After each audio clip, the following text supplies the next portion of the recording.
The wizarding world remembers a night when prophecy and fate seemed to weave themselves into a single thread. A boy in a crib, a mother who refused to move, a curse that rebounded, and a scar that became legend. Yet imagine for a moment that the curse had never been cast, that Voldemort had chosen differently, or that destiny had bent another way. Imagine that Harry Potter was never marked as the boy who lived, that the story we know unfolded along another path. And before we step fully into this soft unraveling of what might have been, let me invite you into the same gentle rhythm that so many share. If this quiet turning of the wizarding world brings you a little rest, feel free to remain, perhaps even subscribe, but only if it truly soothes you. Share in the comments where you are listening from and what hour it is there. It feels almost like magic to know that in far-off places others close their eyes to the same story, carried together for a moment by the echoes of what Harry Potter's world could have been. In this version of events, Voldemort still feared the prophecy, still learned from Snape's half-heard warning that a child born at the end of July might bring about his end.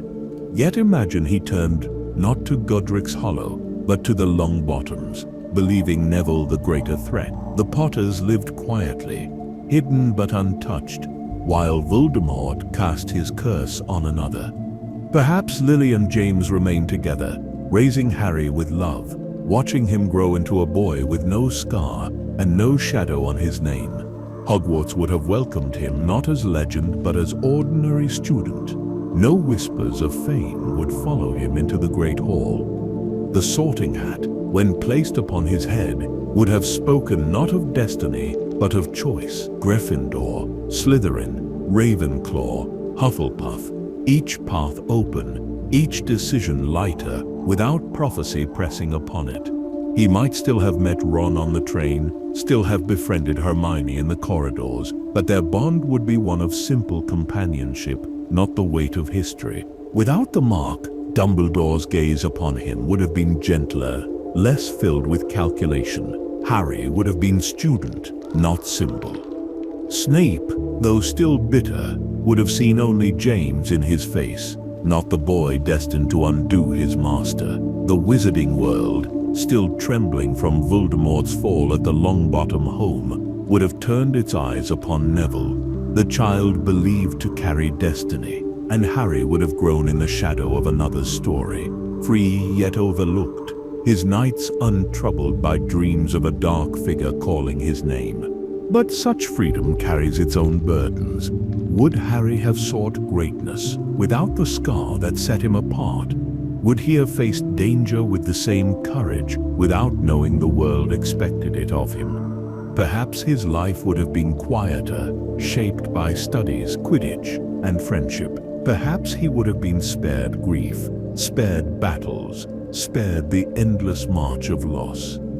Yet perhaps too the world would have fallen, for without Harry's mark, without his mother's sacrifice etched into his skin, Voldemort's story might have ended differently.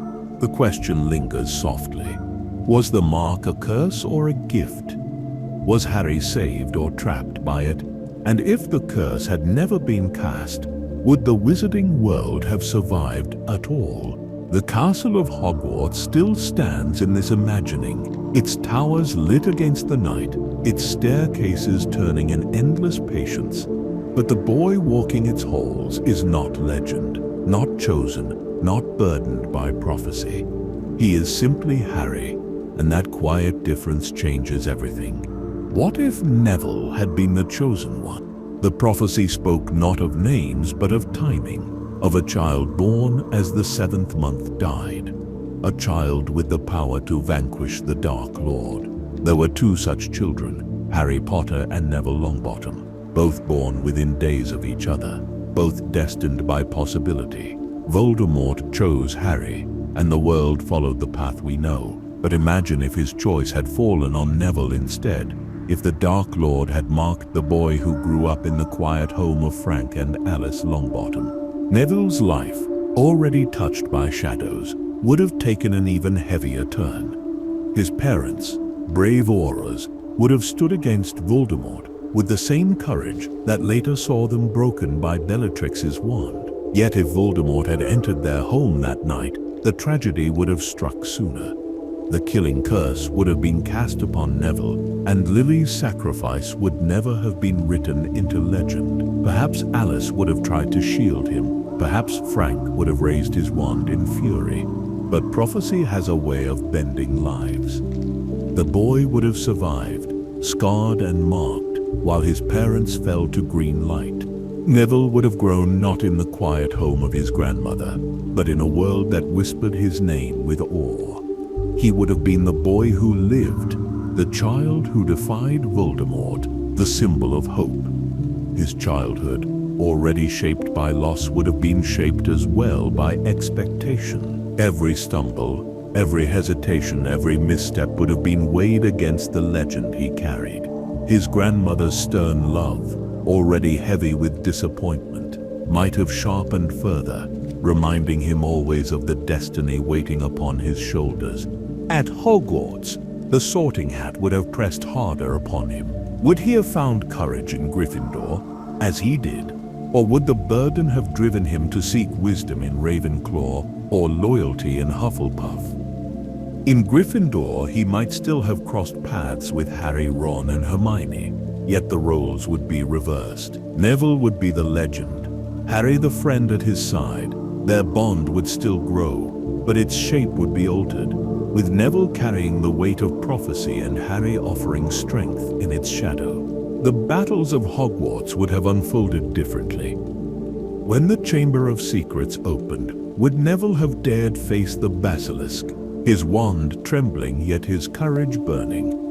Would he have heard the Sorting Hat speak of bravery, drawing forth the sword of Gryffindor, not in the final battle but in the second year, proving that his heart was no less strong than Harry's in another path? When the Triwizard Tournament came, would his name have risen from the goblet, his fear overshadowed by duty, his triumph shaped by destiny? The final war, too, would bend. Would Neville have walked into the forest willing to die at Voldemort's hand, willing to give himself for those he loved? Perhaps he would. For Neville's courage was never the roar of lions, but the quiet steadiness of earth. He stood when others fell. He spoke when others silenced him, and in the end he raised the sword against Nagini. Perhaps as the chosen one he would have fulfilled the prophecy with the same quiet strength, his scar burning, not on Harry's brow, but his own. And what of Harry then? Without the scar, without the burden, he might have lived a different life, yet his courage would not vanish. He would still stand beside his friends, still fight for what was right. Perhaps he would have been Neville's strongest ally, the boy who was not chosen yet chose to fight anyway. The question lingers like a whisper. Was it fate that made Harry the chosen one, or simply choice? Was Neville less capable, or was he always destined to rise in his own way? The prophecy could have belonged to either, yet in truth it belonged to both. For courage does not rest in scars alone. In this imagining, it is Neville's name that children whisper, Neville's scar that glows, Neville's sacrifice that ends the war. Yet the friendship, the love, the bravery that define the story remain, only their shapes altered, their paths. For in the end, whether it was Harry or Neville, the prophecy was never about power. It was always about the courage to stand when standing seems impossible. What if Snape had raised Harry? In the world we know, Harry grew in the cupboard beneath the stairs, unwanted by the Dursleys, his childhood marked by neglect and cruelty. Yet, imagine if Dumbledore had chosen differently on that fateful night in 1981. Imagine if, instead of leaving Harry at Privet Drive, he had been placed in the care of Severus Snape, the man who had loved Lily with a devotion sharper than any other bond. How different might the story have been if Harry had grown under the roof of the man who despised his father but cherished his mother's memory. For Snape, raising Harry would have been burden and salvation both. His hatred of James Potter ran deep. carved into him by years of rivalry and humiliation. To take James's son into his home would have been bitter, a constant reminder of the boy who had once tormented him. Yet Harry carried Lily's eyes, and those eyes might have softened the bitterness, reminding Snape of the love that had shaped his life. Every time the boy looked at him, he would see not James but Lily, and perhaps in that reflection his heart would find a measure of healing. Harry's childhood in such a home would have been strict. Snape was not warm, not gentle, not the kind of man who offered easy comfort, but he valued discipline, knowledge, and precision. Harry would not have grown in neglect, but in stern guidance, his days shaped by books, potions, and the steady insistence that mistakes carried consequence. He might not have known laughter in abundance, but he would have known protection, for Snape's devotion to Lily would not allow harm to come to her son. At Hogwarts, Harry's arrival would have carried a different tone. The sorting hat, resting on his head, might have found the ambition and cunning sharpened by years under Snape's tutelage and urged him towards Slytherin. In this path, Harry could have grown among green and silver, his friendships forged not with Ron and Hermione, but with those who admired his discipline. Yet the heart of Harry's character, his loyalty and courage, would not vanish. It would remain, tempered by the influence of a guardian who valued secrecy and subtlety. Snape himself would stand differently at the school, no longer able to openly sneer at James's son. He would be forced to balance his role as professor with his role as guardian. His sharp words might still cut, his temper might still flare, but beneath it would lie a bond deeper than any seen in the halls. The staff, from McGonagall to Dumbledore, would see not rivalry but responsibility, and Snape's position in the war would shift. Harry, raised in this world, would grow with a different view of Voldemort. From Snape, he would hear stories not softened by silence, but told with bitterness and warning. He would understand earlier the depth of darkness that had shaped the wizarding world. He would not stumble into prophecy blind, but walk toward it with knowledge, his steps guided by the man who had promised to protect him. And yet, such a path might harden him. Without the warmth of the Weasleys, without the laughter of Ron and the diligence of Hermione as anchors, Harry might grow sharper, less trusting, more guarded. He might still fight for what was right, but his heart would carry shadows of suspicion, his choices shaped by caution. The battle against Voldemort might still be fought, but with different weapons, with cunning as sharp as courage, with secrecy as strong as defiance. The question lingers, would Harry have been better for such a childhood? Would he have been safer, stronger, more prepared? Or would he have lost the lightness, the openness that defined his friendships and his triumphs? Perhaps he would have stood more like Snape himself, weary, brilliant, yet still bound by love in ways even he did not fully see. In this imagining, the cupboard under the stairs is left empty. The boy grows not in neglect, but in strict care, his life shaped by a man torn between hatred and devotion. And though the story bends, one truth remains constant. Love, however hidden, would still be the force that bound Harry to his fate. What if Dumbledore never hired Lockhart? In Harry's second year at Hogwarts, the defense against the dark arts post was filled by Gilderoy Lockhart, a man of dazzling smiles and empty spells. His presence turned lessons into theater, his incompetence left students unprepared, and his vanity nearly cost Ginny Weasley her life when his cowardice met the Chamber of Secrets. Yet imagine for a moment if Dumbledore had chosen differently, if Lockhart had never been hired. How might the story of that year and the years beyond have changed? Without Lockhart, the position might have been filled by a more capable wizard, perhaps a seasoned Auror, perhaps a skilled scholar, perhaps even someone of lesser renown but greater heart. The students of Hogwarts would have learned real defense, spells that could shield and disarm, knowledge that would serve them in later battles. Hermione's admiration would not have been wasted on a fraud, and Harry's time in the dueling club would not have ended in chaos under the careless watch of a pretender. In such a world, the reopening of the chamber might still have come, for the diary of Tom Riddle rested in Ginny's hands regardless of Lockhart's presence. Yet the investigation into the attacks might have been sharper, guided by a professor willing to act rather than pose for photographs. Students might have been protected more carefully, clues followed more swiftly, the truth uncovered before panic spread too far.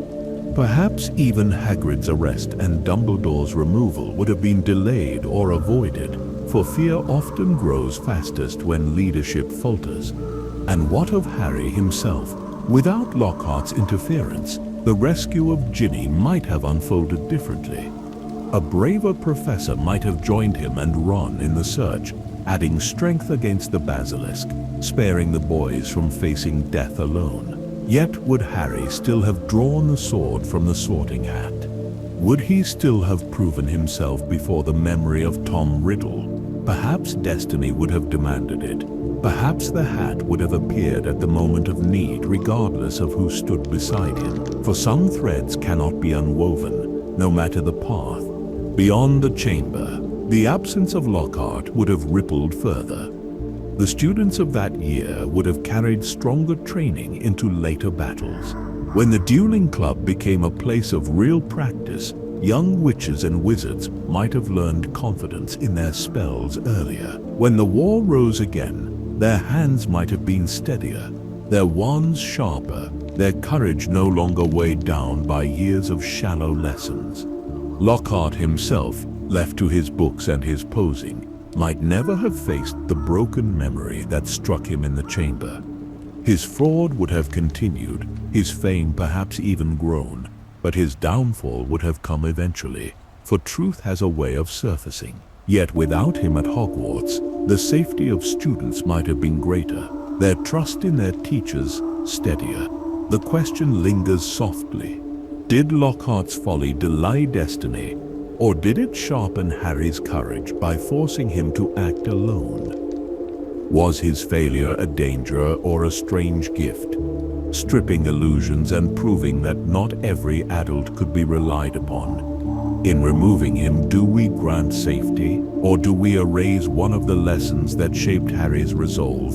In this imagining, the second year unfolds under steadier guidance, the chamber still opening, the basilisk still stalking, yet the children of Hogwarts facing it with stronger spells and steadier hearts. The smiles of Lockhart are absent, the glamour gone, and in their place grows something far more valuable, the quiet strength of true defense, taught not by a fraud, but by a protector.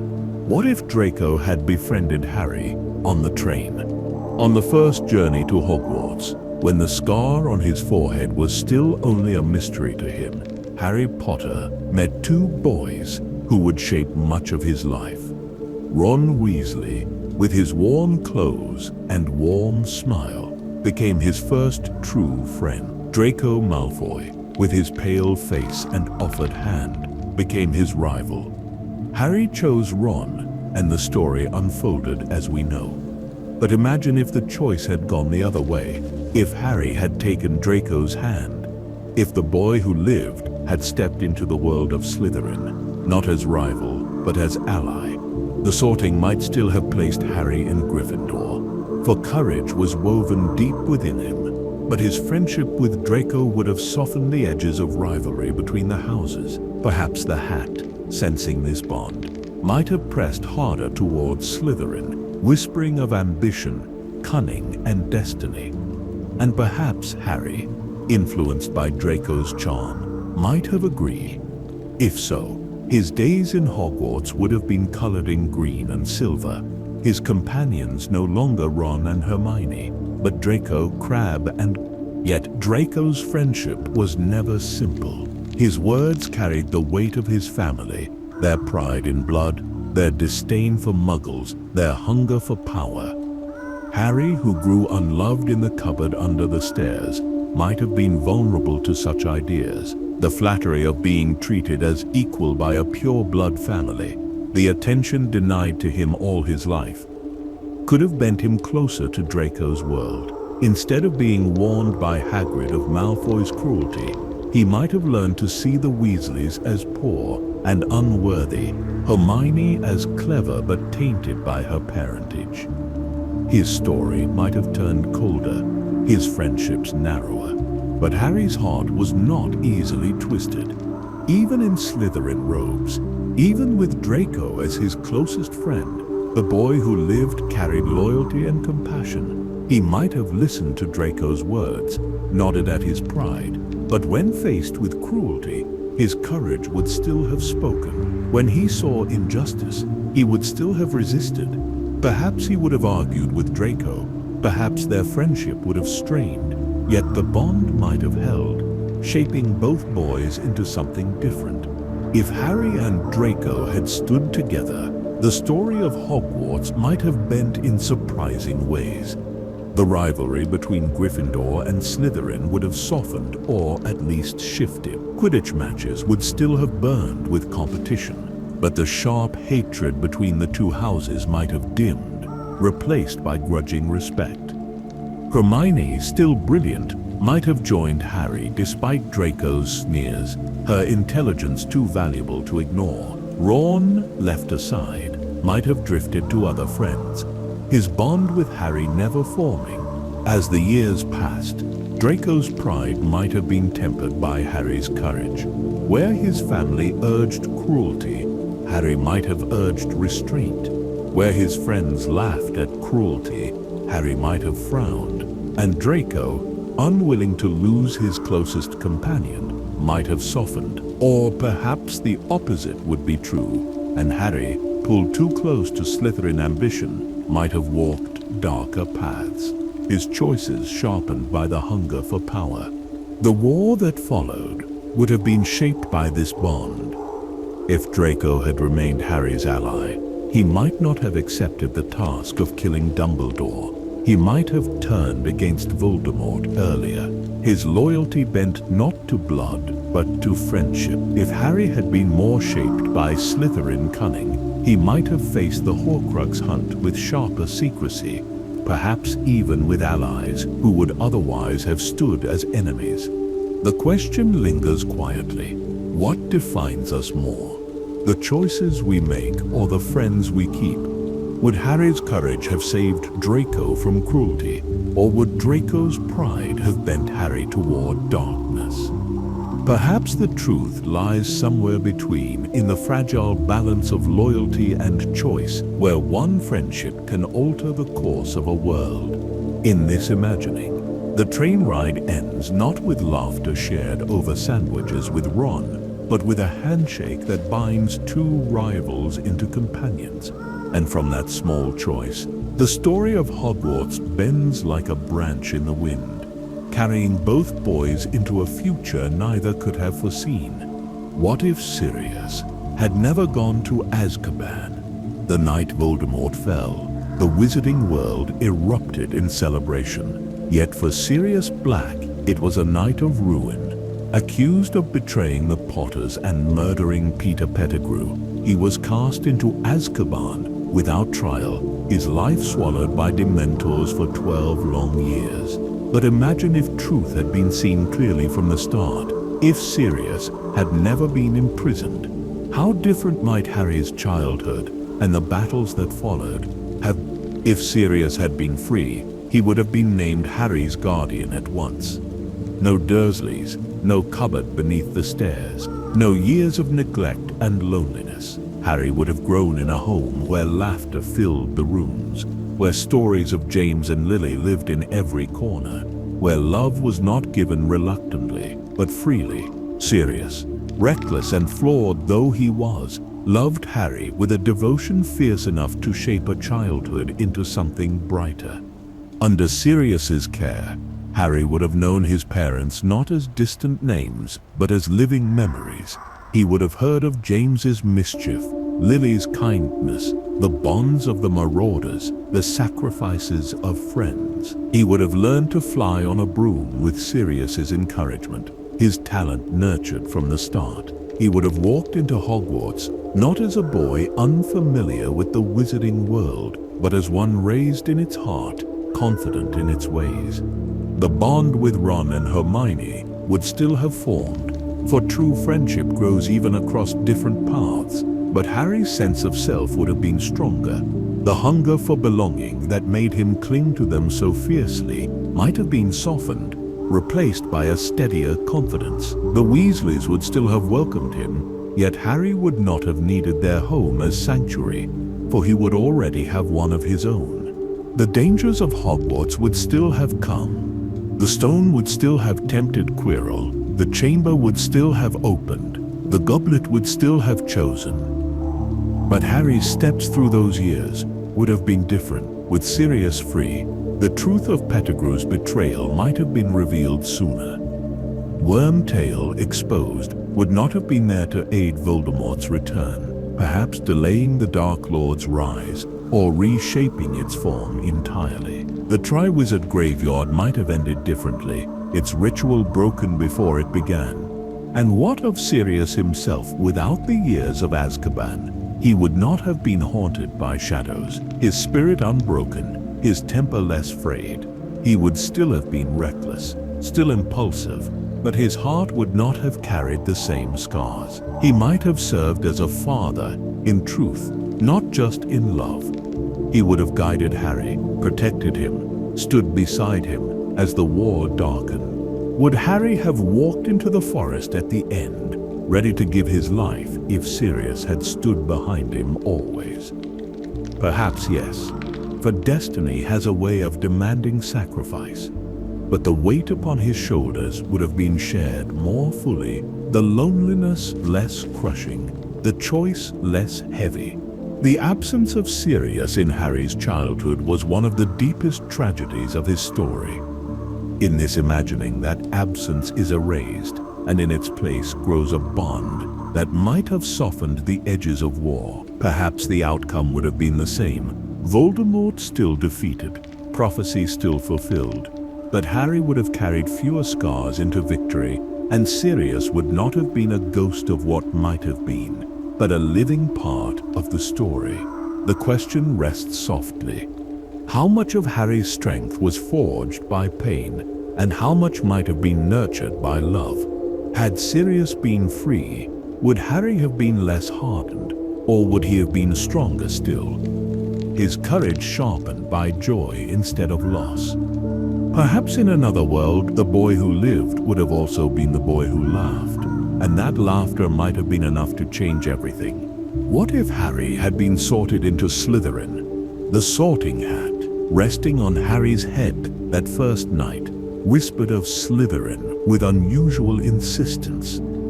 It saw in him ambition, resourcefulness, and a hunger to prove himself. It spoke of greatness, of cunning, of the chance to rise above all others.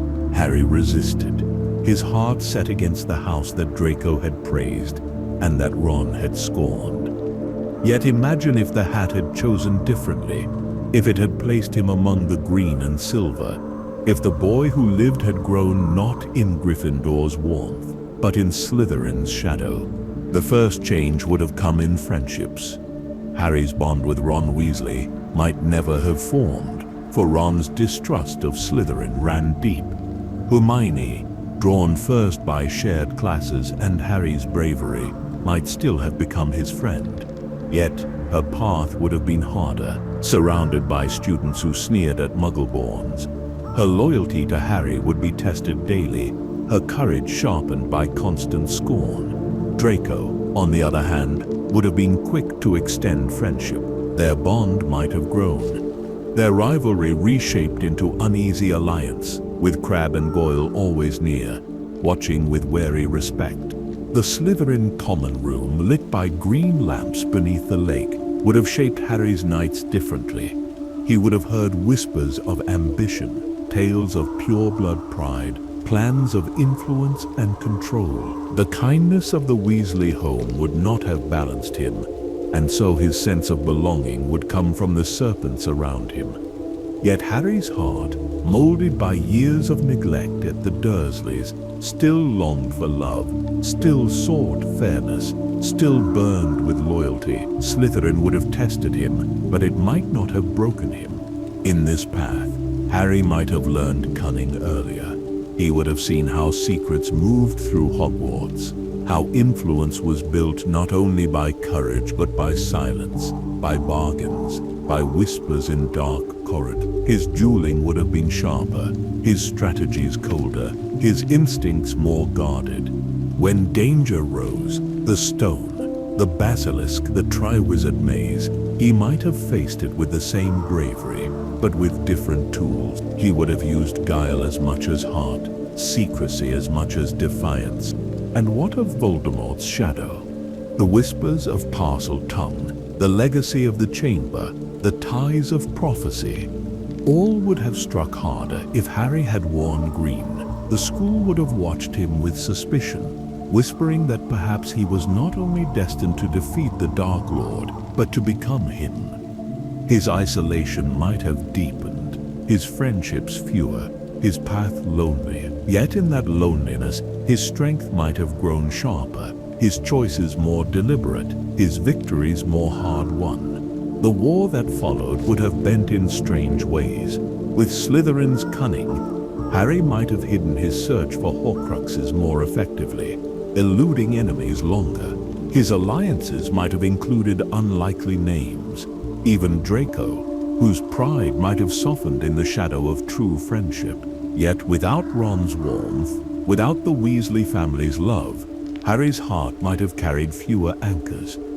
He might still have walked into the forest, still have offered his life, but the step would have been colder, the sacrifice lonelier. The question lingers, would Harry in Slytherin have been the same Harry at all? Would his courage still burn as brightly, or would ambition have reshaped him into something darker? Would he have resisted the pull of prophecy, or embraced it with sly determination? Perhaps he would have been both. Gryffindor's heart hidden in Slytherin's robes, proving that greatness is not the gift of a house, but the choice of a soul. In this imagining, the Sorting Hat lowers its voice, declares Slytherin, and the boy who lived walks toward the green table. The cheers rise, the torches flare, and history itself bends.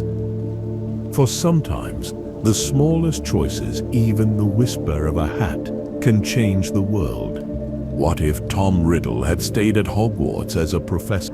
When Tom Riddle left Hogwarts, he carried brilliance sharpened into ambition, charm cloaked in hunger, and secrets that whispered of immortality. He sought positions of power, yet when he returned years later, he asked for one role above all others, the post of defense against the dark arts. Dumbledore refused him, seeing already the shadow he carried. But imagine if that answer had been different, if Tom Riddle had been welcomed back as professor, his wand guiding students, his charm bending hearts, his darkness seeded within the very walls of the castle. At first, his presence would have seemed a gift. Few were as skilled in the defense of magic as Riddle. His lessons would have dazzled, his knowledge deep, his confidence unshakable. Students would have admired him, their respect turning quickly to devotion. He would have shown them spells beyond their years, curses whispered in confidence. Secrets that no ordinary professor would share. To young minds eager for power, he would have been irresistible. Hogwarts itself would have shifted beneath his influence. Slytherin House, already loyal to his name, would have found in him a hero, a model of ambition fulfilled. Yet even students of other houses, charmed by his voice, would have followed. He would not have needed to recruit Death Eaters from darkened alleys, for he could have shaped them in classrooms, bending a generation toward his cause while cloaked in the authority of a teacher.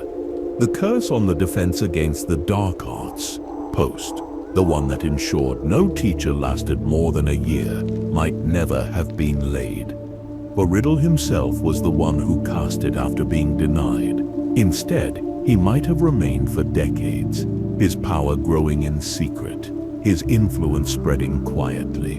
The Ministry would have seen him as respectable, Hogwarts as blessed with brilliance, and no one would have guessed the shadow growing behind his mask. And what of Dumbledore watching from the staff table? He would have seen the charm, the devotion, the subtle shaping of students, yet his hands might have been tied.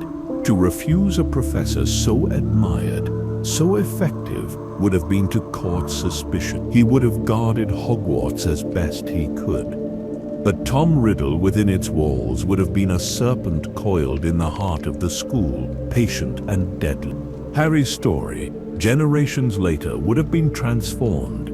Instead of whispers of Voldemort's rise in the wider world, the shadow would have already been inside Hogwarts, shaping teachers, students, and traditions. By the time the boy who lived arrived, the castle itself might have been a place of devotion to its most admired professor. Riddle might have greeted him not as enemy, but as pupil, guiding him toward paths darker than he could resist. Would Voldemort have needed war at all if he had held Hogwarts in his hand? Would he have needed to strike openly if the greatest wizarding school had raised generations already loyal to his name? Perhaps he would have become headmaster, his power absolute, his vision realized not through violence but through patience, his ideology written not in terror but in lessons. The question lingers softly. Was Voldemort's downfall born not from his cruelty but from Dumbledore's refusal to grant him this one place of influence? Had he been given Hogwarts, would he have risen higher, or would he have been bound by the very walls he sought to rule? Perhaps the rejection forced him into war, and without it, history would have bent toward a subtler, darker conquest. In this imagining, the defense classroom glows not with the bumbling of Lockhart, nor the warnings of Moody, but with the brilliance of Tom Riddle himself, his voice smooth, his wand steady, his eyes sharp as serpents. Students leave in awe, eager for more, their hearts unknowingly bent toward darkness. And Hogwarts, instead of standing against him, becomes the cradle of his empire. What if Hermione had been in Ravenclaw? When the Sorting Hat touched Hermione Granger's head, it saw brilliance shining like a beacon. Her mind was sharp, her hunger for knowledge unmatched, her discipline steady. It placed her in Gryffindor, where her courage found its voice beside Harry and Ron. Yet imagine if the Hat had chosen differently. If Hermione had been sent to Ravenclaw, the house of wit and wisdom, where her intellect would have been nurtured above all else. In Ravenclaw Tower, perched high above the castle with its door guarded by riddles, Hermione would have thrived, surrounded by books, scrolls, and peers who valued learning above anything else. She would have found kindred spirits in fellow scholars. Her diligence would not have marked her as odd, her eagerness not mocked as overzealous, but celebrated. She might have formed close bonds with students like Cho Chang or Luna Lovegood, her circle filled with minds as curious as her own. Yet her absence from Gryffindor would have changed everything. Without Hermione's quick wit, Harry and Ron would have stumbled often. The troll in the bathroom might have ended in tragedy. With no clever girl to lock doors and cast spells, the mystery of the Sorcerer's Stone might never have been solved, for it was Hermione's knowledge of potions and logic that saved them.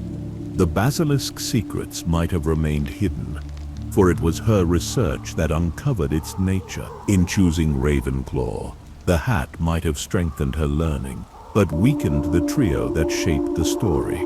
Hermione herself might have grown differently. Surrounded by Ravenclaws, her ambition might have sharpened if her pride in knowledge deepened. She might have been less patient with those who struggled, less softened by the loyalty and humor of Ron, less balanced by the courage and instinct of Harry. Her brilliance would still have shone, but without the grounding of Gryffindor, it might have grown colder, more solitary, more like a scholar than a friend. And yet, Even in Ravenclaw, destiny has its ways. Hermione would still have seen injustice and stood against it. She would still have defended house elves, still have fought for fairness, still have carried courage in her heart, even when surrounded by books. Perhaps she would have joined Harry and Ron anyway. Her intellect too valuable to be ignored, her loyalty to justice pulling her across house lines. The trio might have formed differently, with more distance, but still with strength. In the larger war, Hermione's placement in Ravenclaw would have altered strategies. Surrounded by thinkers, she might have pursued new paths of research, uncovering secrets even sooner. Perhaps the Horcruxes would have been understood more quickly, their nature revealed with the help of scholars who valued ancient texts. Yet, the bonds of friendship, the heart of the trio, might not have been as strong, and without that, courage might not have carried them through the darkest nights. The question lingers, was Hermione's greatness born from her mind alone, or from the way her mind was tempered by loyalty and friendship? Was Gryffindor her destiny because it softened her brilliance with compassion? Or would Ravenclaw have sharpened her into a different kind of hero? Perhaps the truth is that she belonged in both, that courage and intellect were two sides of the same fight. In this imagining, the girl who walked into the Great Hall turns toward the table beneath the blue banners, her robes trimmed with bronze. She answers riddles at her common room door, her nights filled with study, her days surrounded by wit. Yet in the shadows of the castle, she still finds herself drawn to two boys in scarlet and gold. For some friendships, no matter the house, are written into the very stones of Hogwarts. What if Cedric Diggory had survived the Triwizard Tournament? The Triwizard Tournament was meant to be a contest of skill and courage, a celebration of unity among schools. Instead, it became the doorway to Voldemort's return, and Cedric Diggory, bright and noble, was its first victim. His death in the graveyard of Little Hangleton marked the end of innocence for the wizarding world, the moment when whispers of war became reality. Yet imagine if that night had ended differently. If Cedric had survived the Triwizard Tournament and the story had bent toward another path. Cedric was more than a champion. He was fair, kind, and brave, admired even by rivals. If he had returned with Harry from the graveyard, both boys clutching the Triwizard Cup, both alive, the impact would have been immense. Harry's testimony of Voldemort's return, often dismissed as the ramblings of a boy alone, would have been bolstered by Cedric's voice. Two witnesses standing side by side would have been harder to silence. The Ministry might still have resisted, but public doubt would have been weaker, the truth harder to deny. Cedric himself would have become a symbol. As Hogwarts' champion, as the boy who faced dragons, merfolk, and mazes with honor, his survival would have carried weight. Students would have looked to him as proof that courage and fairness mattered. Parents would have seen him as the future of their world.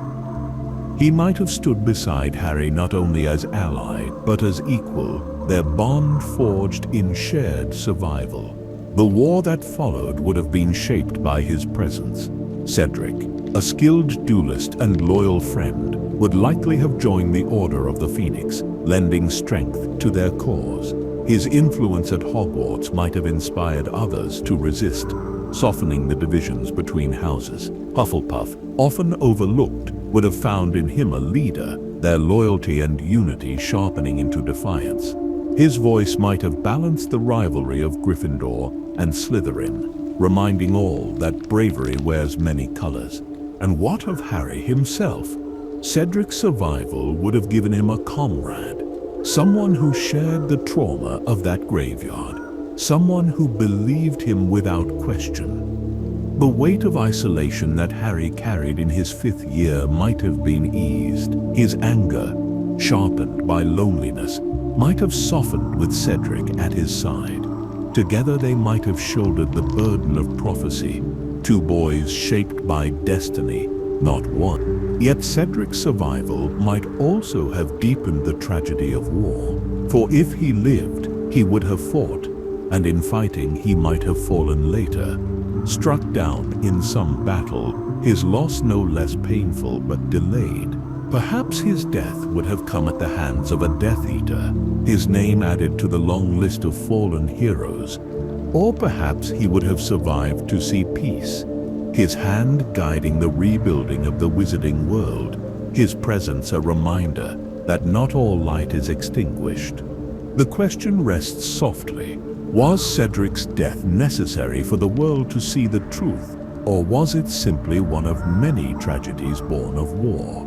Would his survival have spared lives, or only shifted the weight of loss to another day? Perhaps destiny demanded a sacrifice in that graveyard, and Cedric bore it. Or perhaps the story could have been written differently, with two champions stepping back into the night, alive, defiant, unbroken. In this imagining, the Triwizard Cup lands on the grass of the maze, and both boys rise to their feet, breathless but alive. The crowd cheers, the banners wave, and the world sees not one champion but two. The graveyard fades into memory. Voldemort still returned, but his first victim spared. And in that survival lies the possibility of a different war, shaped by the voice and courage of Cedric Diggory. What if the Chamber of Secrets had never been real? The legend of the Chamber of Secrets whispered through the halls of Hogwarts long before Harry set foot there. A hidden chamber beneath the castle, a monster waiting to be unleashed, a legacy of Salazar Slytherin himself. In Harry's second year, the diary of Tom Riddle opened that legend again, unleashing the basilisk upon the school. But imagine if the diary had never been placed into Ginny Weasley's cauldron, if the chamber had remained closed, its secrets buried in stone. In that quiet timeline, the year would have passed without whispers of attacks, without fear of a monster in the walls. No students would have been petrified, no teachers suspended, no night spent in dread of the next victim. Hogwarts would have remained a place of learning, its challenges ordinary, its dangers the common ones of spells and lessons. Ginny would have grown through her first year without the weight of possession pressing on her heart, her laughter unshadowed, her innocence intact. Harry, too, would have been spared the revelation of Parseltongue, the whispers of suspicion that he might be Slytherin's heir. He would not have walked the thin line between hero and outcast, nor felt the sting of fear from classmates who once admired him. Without the diary, he would not have faced the memory of Tom Riddle in the chamber, nor battled the basilisk, nor drawn the sword of Gryffindor from the sorting hat. His bravery would still have burned, but the proof of it would have been delayed. The absence of the chamber's reopening would have rippled further. The diary, left unused, would have remained hidden, one of Voldemort's Horcruxes still intact. Dumbledore might not have begun to suspect the truth of Voldemort's soul, the path to understanding Horcruxes delayed. Without that battle, Harry's scar might not have burned with the same intensity, his link to Voldemort less clear, his destiny slower to unfold, and yet the basilisk itself would have remained, coiled in stone sleep beneath the castle. Its presence, a silent danger, would still have threat. Perhaps in another year, in another moment, the diary might have found another victim, and the chamber opened later, its terror striking when the school was even less prepared. To delay danger is not always to erase it. The friendships of that year would also have shifted. Ron and Hermione, who stood at Harry's side through the mystery, might not have forged the same depth of trust. Hermione's brilliance, which uncovered the truth of the basilisk, would not have shone in that way. Ron's loyalty, proven in the descent into the chamber, would not have carried the same weight. Their trio, though still strong, might have grown differently, less tested, less tempered by shared danger. The question lingers. Did the chamber's reopening harm, or did it shape courage? Was it tragedy that Ginny nearly died, or was it the forging of strength that would later save the world? Without that trial, would Harry have been ready for darker battles? Would Dumbledore have seen the truth of Voldemort's soul? Would the prophecy have been fulfilled in time? Perhaps the chamber was both danger and preparation, sorrow and gift. In this imagining, the pipes beneath Hogwarts remain silent, the basilisk asleep in shadow, the diary forgotten in some corner of darkness. Students laugh in corridors, exams pass in stress and relief, and Ginny Weasley writes in an ordinary journal, her words her own. The year ends without tragedy, the castle unscarred, and yet beneath stone and time, the monster still waits, patient, eternal, its fate only delayed. What if Harry had accepted Voldemort's offer in the forest? In the forest, on that final night, Harry walked alone, his heart steady, his steps slow, his fate already chosen. He knew he would die, and he went willingly, offering himself as sacrifice so others might live. When Voldemort raised his wand, Harry did not resist. Yet imagine if the story bent in that moment, if Harry had answered differently, if instead of surrendering, he had accepted Voldemort's offer to join him. The Dark Lord's words, spoken with cold promise, offered life. He spoke of power, of safety, of the chance to stand beside him rather than fall before him. In truth, it was no offer at all, only manipulation, for Voldemort knew no equals. Yet had Harry hesitated, had grief and exhaustion bent him, the world would have changed in an instant. The boy who lived, the symbol of resistance, would have become the Dark Lord's greatest weapon. The wizarding world, already trembling, would have broken at the sight. Families who held hope would have surrendered. The Order of the Phoenix scattered. Hogwarts itself might have fallen without battle, its defenders crushed not by spells, but by despair. For Voldemort, Harry's allegiance would have been the triumph he craved. To bend the child of prophecy, to place him at his side, would have seemed proof of invincibility. He would have paraded Harry before the world, showing him not as prisoner but as ally. Proof that resistance was useless, yet Voldemort, in his arrogance, would never have trusted Harry. He would have kept him close, yet chained in invisible bonds, watched in every moment, waiting for betrayal. Harry himself would have been torn. His heart, bound by love, would not easily have accepted cruelty. To stand by while Death Eaters struck down innocents would have broken him. Perhaps he would have sought secretly to sabotage, to resist in shadows, to use Voldemort's own trust against him. Perhaps he would have become spy instead of savior, risking his soul in lies and silence. Or perhaps, under the weight of despair, he would have been consumed, his courage drowned by the endless tide of fear. What of his friends Ron and Hermione, who would have seen him stand at Voldemort's side? Their hearts would have broken, their trust shattered, yet their loyalty might still have endured. They would have sought him, reached for him, believed in him even when the world did not. For Harry was not only chosen, he was loved, and that love would not vanish even in betrayal. The prophecy itself would have bent, for it spoke of one with the power to defeat the Dark Lord, and if Harry had stood beside Voldemort, that power would still have burned within him. Perhaps in some final moment he would have turned, striking when his master least expected, ending the war with betrayal rather than sacrifice. Or perhaps the prophecy would have remained unfulfilled, the world drowning in endless shadow. The question lingers like a chill. Was Harry's refusal born of destiny, or simply of choice?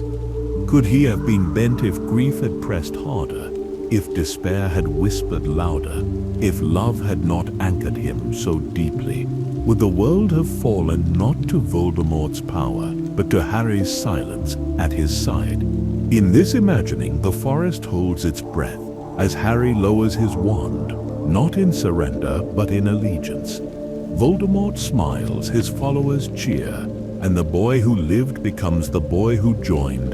The night ends not in sacrifice but in triumph for darkness, and the wizarding world awakes to a dawn where hope itself has been broken. What if Dumbledore had kept the Hallows for himself? The Deathly Hallows were not only legend but temptation. 3 objects that together promised mastery over death. The Elder Wand, already in Dumbledore's possession after his duel with Grindelwald. The Resurrection Stone, hidden in the Peverell ring that cursed his hand. The Invisibility Cloak, passed down to Harry as birthright. In the world we know, Dumbledore held 2 but never sought to master all 3. He understood that to do so would be to invite ruin. Yet imagine if he had chosen differently. If Albus Dumbledore, the most powerful wizard of his age, had kept the Hallows for himself. At first the choice might have seemed harmless. Dumbledore already wielded the Elder Wand, its power unmatched, its victories unquestioned. If he had claimed the cloak as well and mastered the stone, he would have stood as true master of death, the legend fulfilled. To the wizarding world, such a union might have brought comfort. For who better to hold such power than Dumbledore, wise and good, steady and strong? Yet power, even in the hands of the wise, carries weight that bends the soul. With the stone, Dumbledore would have seen those he loved return in shadows. His sister Ariana, lost too young, his parents gone in grief.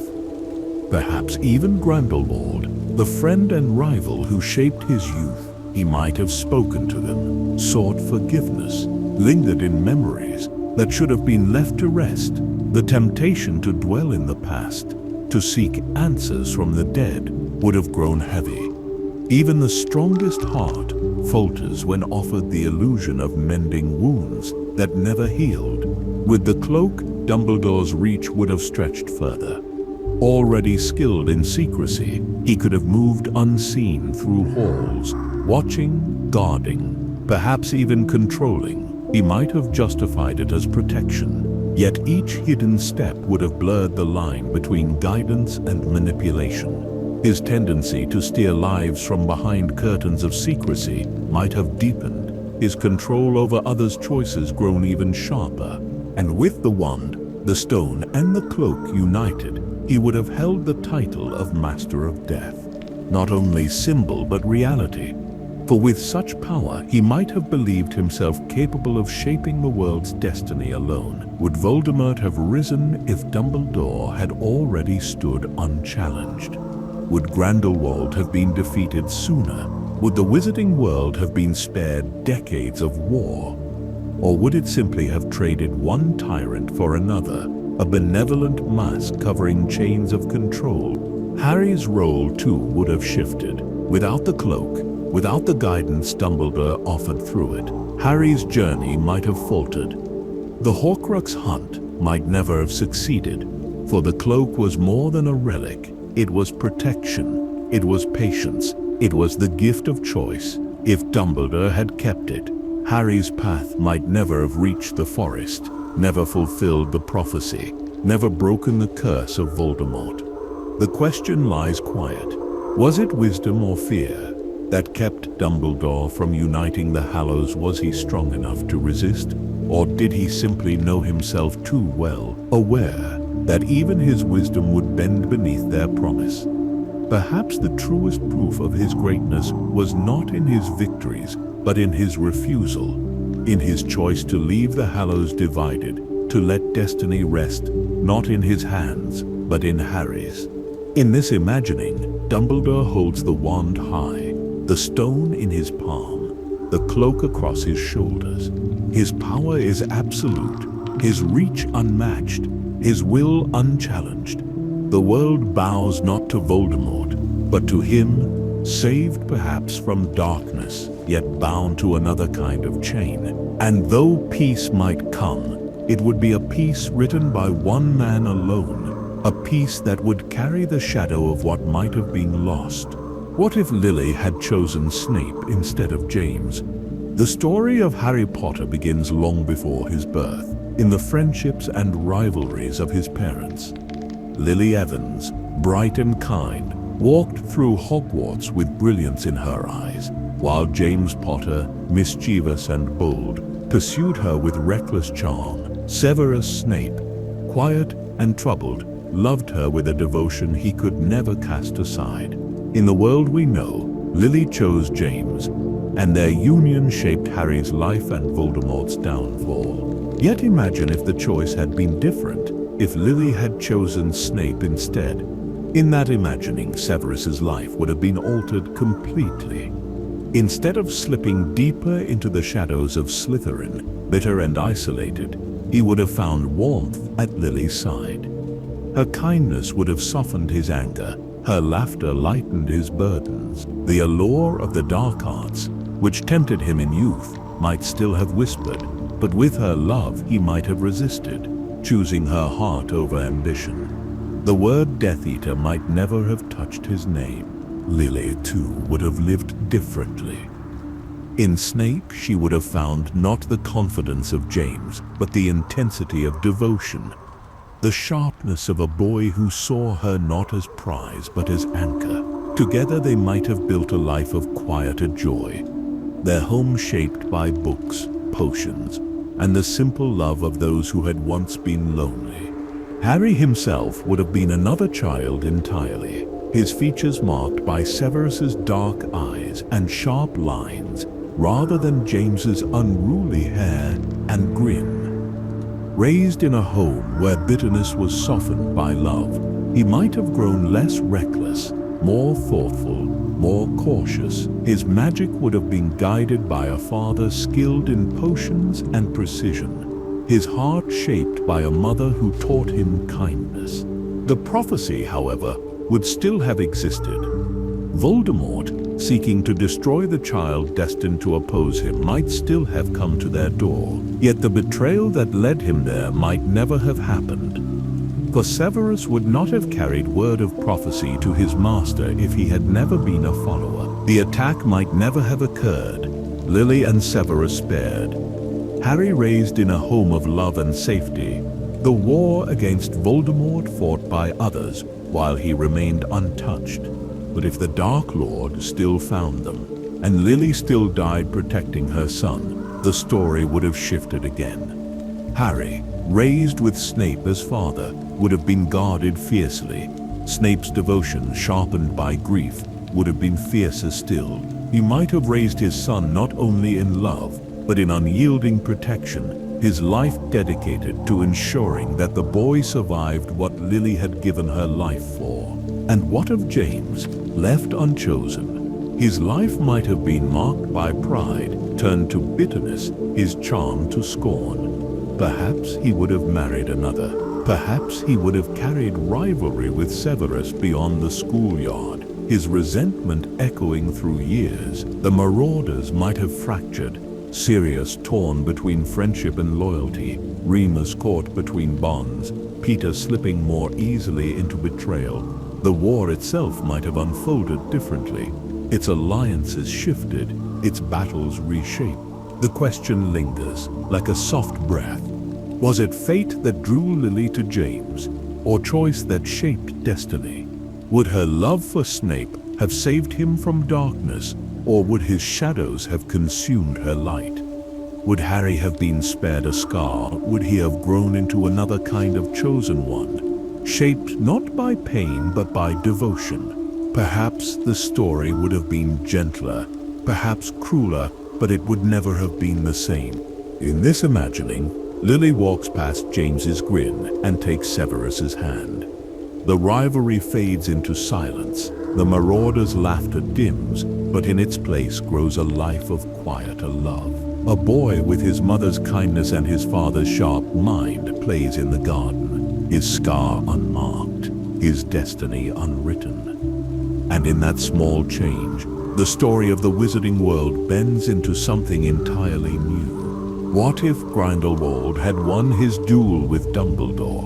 In 1945, Albus Dumbledore faced Gellert Grindelwald in a duel that became legend. the clash of two of the greatest wizards of their age. Grindelwald, once Dumbledore's closest friend, had risen to power across Europe. His vision of wizard dominance spreading through fire and fear. Dumbledore alone had the strength to stop him, and in victory, he claimed the Elder Wand and ended Grindelwald's reign. Yet imagine if that battle had turned differently, if Grindelwald had triumphed and Dumbledore had fallen. Grindelwald's rule would have spread unchecked. Already, he had built Nurmengard, his prison for those who opposed him, and filled it with enemies. With Dumbledore gone, no force would have stood strong enough to resist. The Ministry of Magic in Britain might have fallen in time, its defenses overwhelmed by Grindelwald's cunning and power. His ideology of the greater good would have tightened around the wizarding world, promising order while delivering tyranny. The Elder Wand would have remained in Grindelwald's grasp, its loyalty unbroken, its power unmatched. With it, his spells would have been unstoppable, his victories assured. The resistance that flickered across Europe would have been extinguished, its members silenced, its hope drowned. Muggle leaders, already caught in the fires of their own world war, might have seen shadows of conflict they could not name, their histories shaped by battles they never understood. For wizards, life under Grindelwald would have been marked by fear and control. Pure bloods might have thrived under his rule, while Muggle-borns faced persecution, their lives shaped by laws that stripped them of rights. Hogwarts itself might have fallen into his vision, its lessons reshaped, its students raised not in choice but in obedience. Children would have grown in a world where ambition was demanded and kindness dismissed as weakness. And what of Voldemort? A boy still at Hogwarts when Dumbledore and Grindelwald dueled. If Grindelwald had ruled, Tom Riddle's rise might have been stifled or shaped.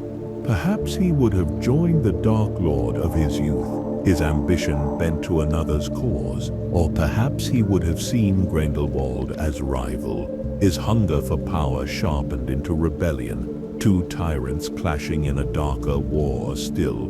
The wizarding world might have faced not one shadow but two, their battle consuming everything. Harry's story too would have bent beyond recognition. If Grindelwald had triumphed, Voldemort might never have risen in the same way, and thus the prophecy might never have been spoken. Harry Potter might have lived an ordinary life, untouched by fame, his name forgotten in a world already ruled by darkness. Or perhaps his fate would still have found him, another prophecy born, another child destined to stand against tyranny, though the name of his enemy would have been Grindelwald, not Voldemort. The question lingers, was the wizarding world saved only by Dumbledore's victory?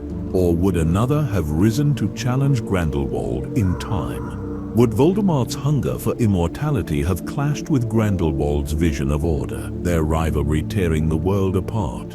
Would Harry's destiny have been written differently, or was fate always leading to the fall of darkness, no matter its name? In this imagining, the duel in 1945 ends with Grindelwald standing victorious, his wand blazing, Dumbledore fallen. The Elder Wand remains his, Nurmengard fills with the last of his enemies, and the wizarding world bows under his rule. The history we know bends into shadow, its victories unwritten, its heroes silenced, and the legend of Harry Potter, as we know it, never begins at all. What if the Marauders had never created the map? The Marauders' map was more than parchment. It was mischief bound to ink, a living record of Hogwarts that revealed every secret passage, every moving figure, every hidden step. James Potter, Sirius Black, Remus Lupin, and Peter Pettigrew created it during their school years, blending brilliance with rebellion, their friendship sealed into magic.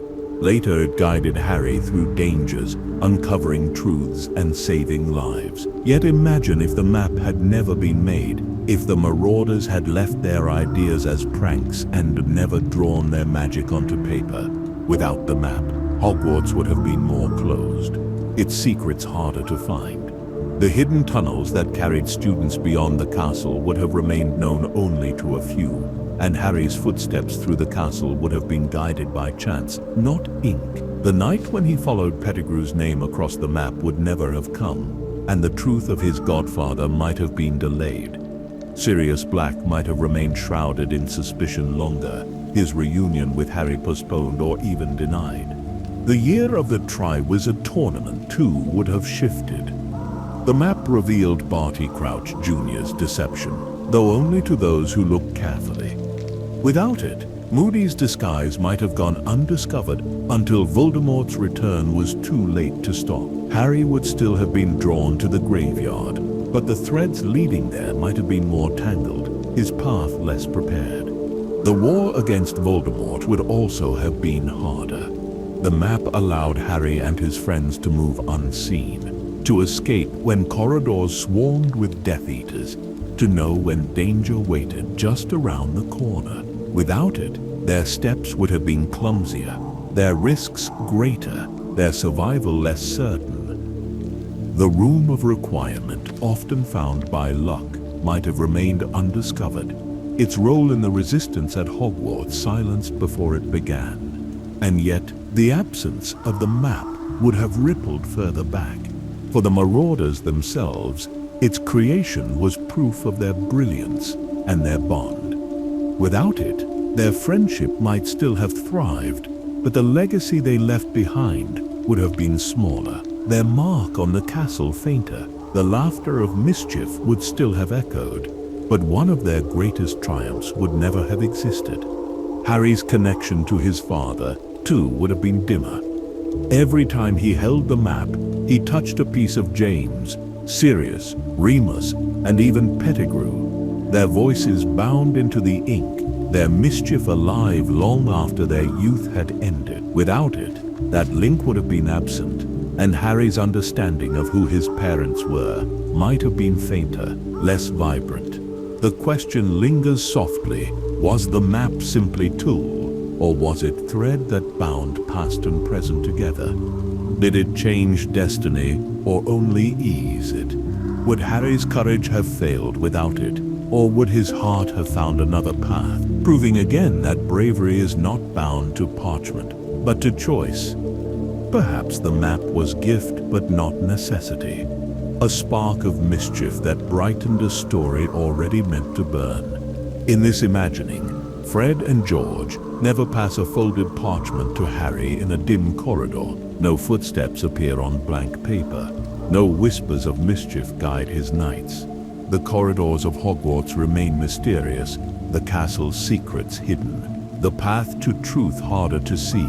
And though the war still comes, the boy who lived must walk it with fewer lights to guide him, his courage tested not by maps but by shadows. What if Lupin had never been bitten? Remus Lupin's life was shaped by a single cruel act, a bite that cursed him to live as werewolf, his childhood stolen by fear and secrecy.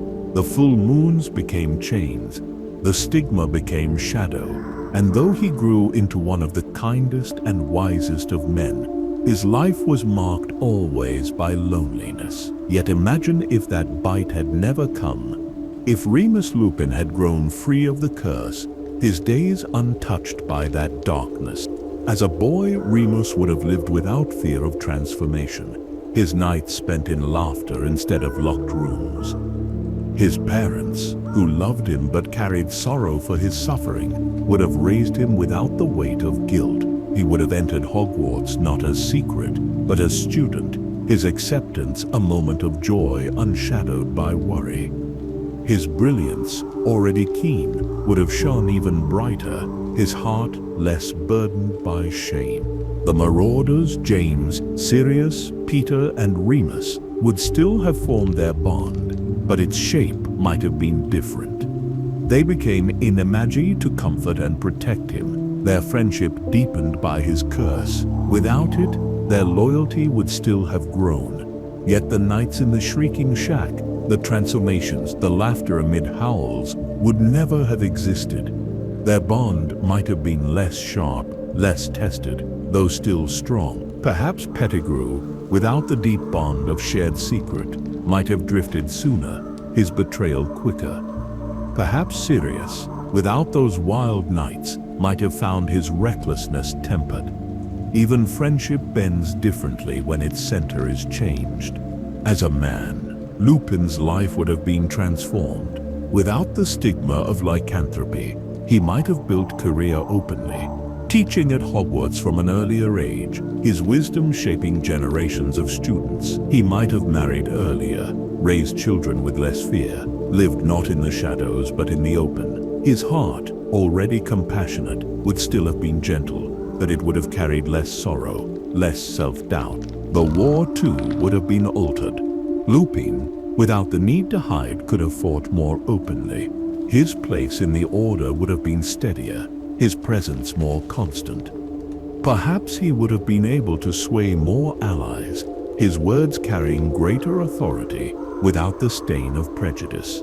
In the Second War, he might have remained professor, his lessons of defense guiding not just 1 year but many, preparing students for battles long before they came. And yet, one must wonder whether his suffering gave him depth that peace could not. Lupin's kindness was sharpened by pain, his patience carved from hardship, his understanding of others' struggles born of his own. Without his curse, would he have been as wise? Would his heart have held the same compassion? Or would comfort have made him softer, less steady? Perhaps his scars, though cruel, gave him the strength that shaped his legacy. The question rests softly. Was Lupin's greatness born in spite of the curse, or because of it? Would removing his pain have spared him or diminished him? Was his suffering tragedy or strange gift binding him to others in ways he might never have known otherwise? Perhaps the truth is both, for life shapes us in ways neither fair nor kind, yet the heart it creates can be greater than the pain. In this imagining, the moon rises over Hogwarts, and no boy howls in the shrieking shack. Remus walks the corridors free, his laughter light, his eyes bright. The marauders still roam, mischief in their steps, yet their nights are quieter, their friendship different. The man who emerges is still kind, still brave, still true. But his story is gentler, his scars fewer, his life brighter, and history, for better or worse, bends toward a softer light. What if Harry had known about Horcruxes earlier? The secret of Voldemort's Horcruxes lay at the heart of the war, yet that truth reached Harry only late, whispered by Dumbledore in fragments and finally revealed through memories gathered in shadow. By the time Harry set out to destroy them, time was short and the world already burning. But imagine if the truth had been known earlier. If Harry had learned of Horcruxes not in his 6th year, but in his 1st or even before the rise of war. From the start, his path would have been clearer. No more half glimpses of Voldemort's shadow, no more uncertainty about why the Dark Lord clung to life. Instead, Harry would have known that pieces of soul were hidden in objects, that each one bound Voldemort to the world, and that only by destroying them could victory be won. His courage, already strong, would have been sharpened by purpose. The first Horcruxes might have fallen quickly. The diary, uncovered in his 2nd year, might have been recognized not merely as enchanted book, but as piece of soul. Dumbledore, with knowledge clear in hand, would have moved swifter, studying its destruction, preparing strategies earlier. The locket, the cup, the diadem, each might have been hunted before Voldemort regained full strength, their secrecy undone by time lost. For Harry, Ron and Hermione, the hunt might have been less desperate. No endless wandering through forests, no hopeless nights under the weight of ignorance. Armed with knowledge, their steps would have been deliberate, their victories steadier. They might still have suffered, for Horcruxes resist destruction fiercely, but they would not have been lost in despair. their friendship strained by confusion and fear.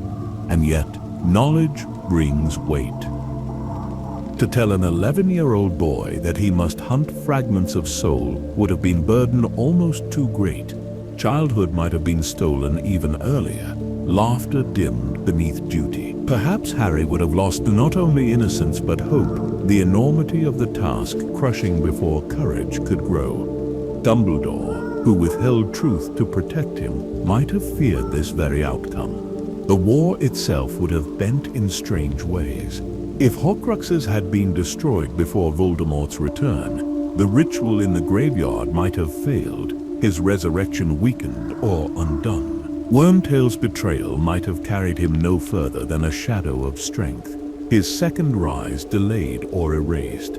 The prophecy itself might have played differently, its fulfillment softened, its demand less cruel. But destiny often resists shortcuts.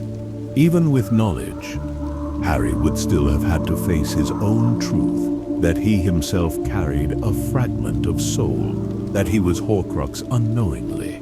That revelation, delivered too soon, might have broken him. Could a child have endured the knowledge that he carried part of Voldemort within him? Could he have accepted the sacrifice required, or would despair have silenced the hope that later guided him? Perhaps ignorance, though cruel, was mercy. The question lingers, was knowledge earlier salvation or destruction?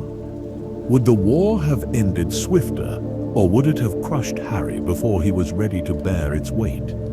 Was Dumbledore wrong to wait, or wise to trust in time? Perhaps the truth came when it was meant to, neither early nor late, but at the only moment Harry could endure it. In this imagining, the young boy at Hogwarts learns of Horcruxes before he learns even the Patronus.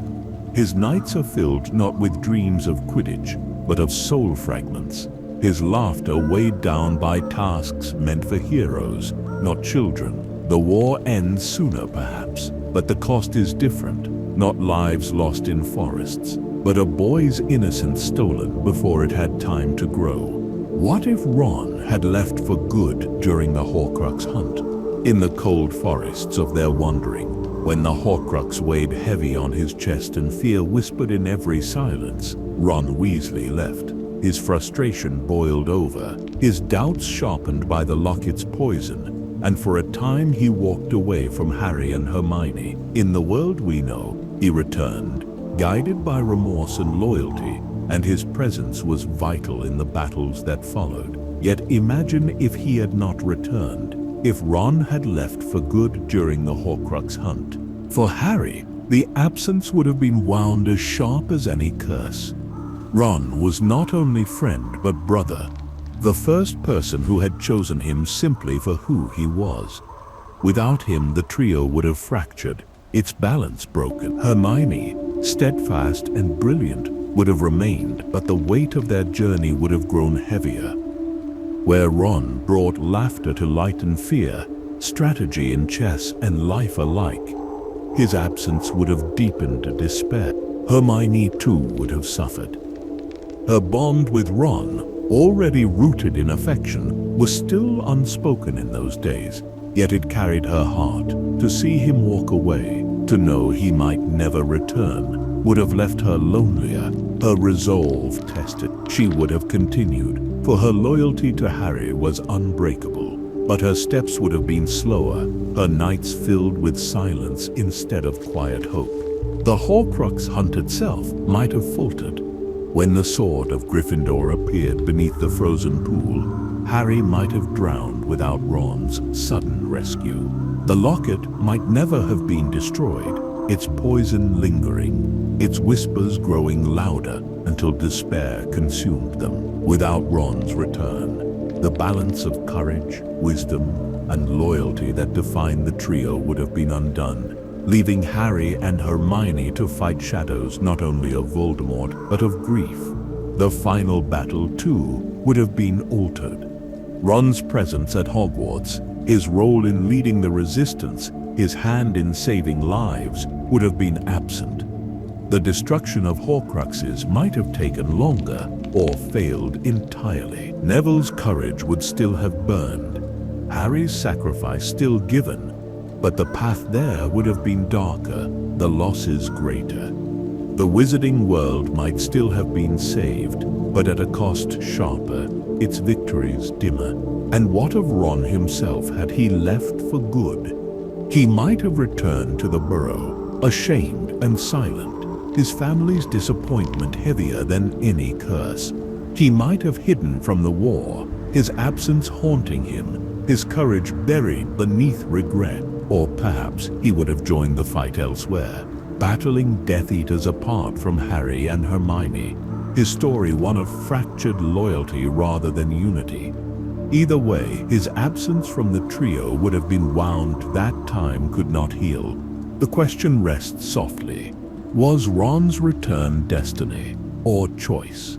Was his courage born of loyalty unshakable, or of love too deep to deny? Could the boy who once feared his own insignificance truly have abandoned his friends forever? Or was his return inevitable, as much a part of the prophecy as Harry's scar? Perhaps the truth is that Ron's heart, though tested, was always bound to theirs, and without him the story would never have reached its end. In this imagining, the fire in the forest burns low, and Ron walks away into the night. His shadow fades, his voice silent, his figure lost among the trees.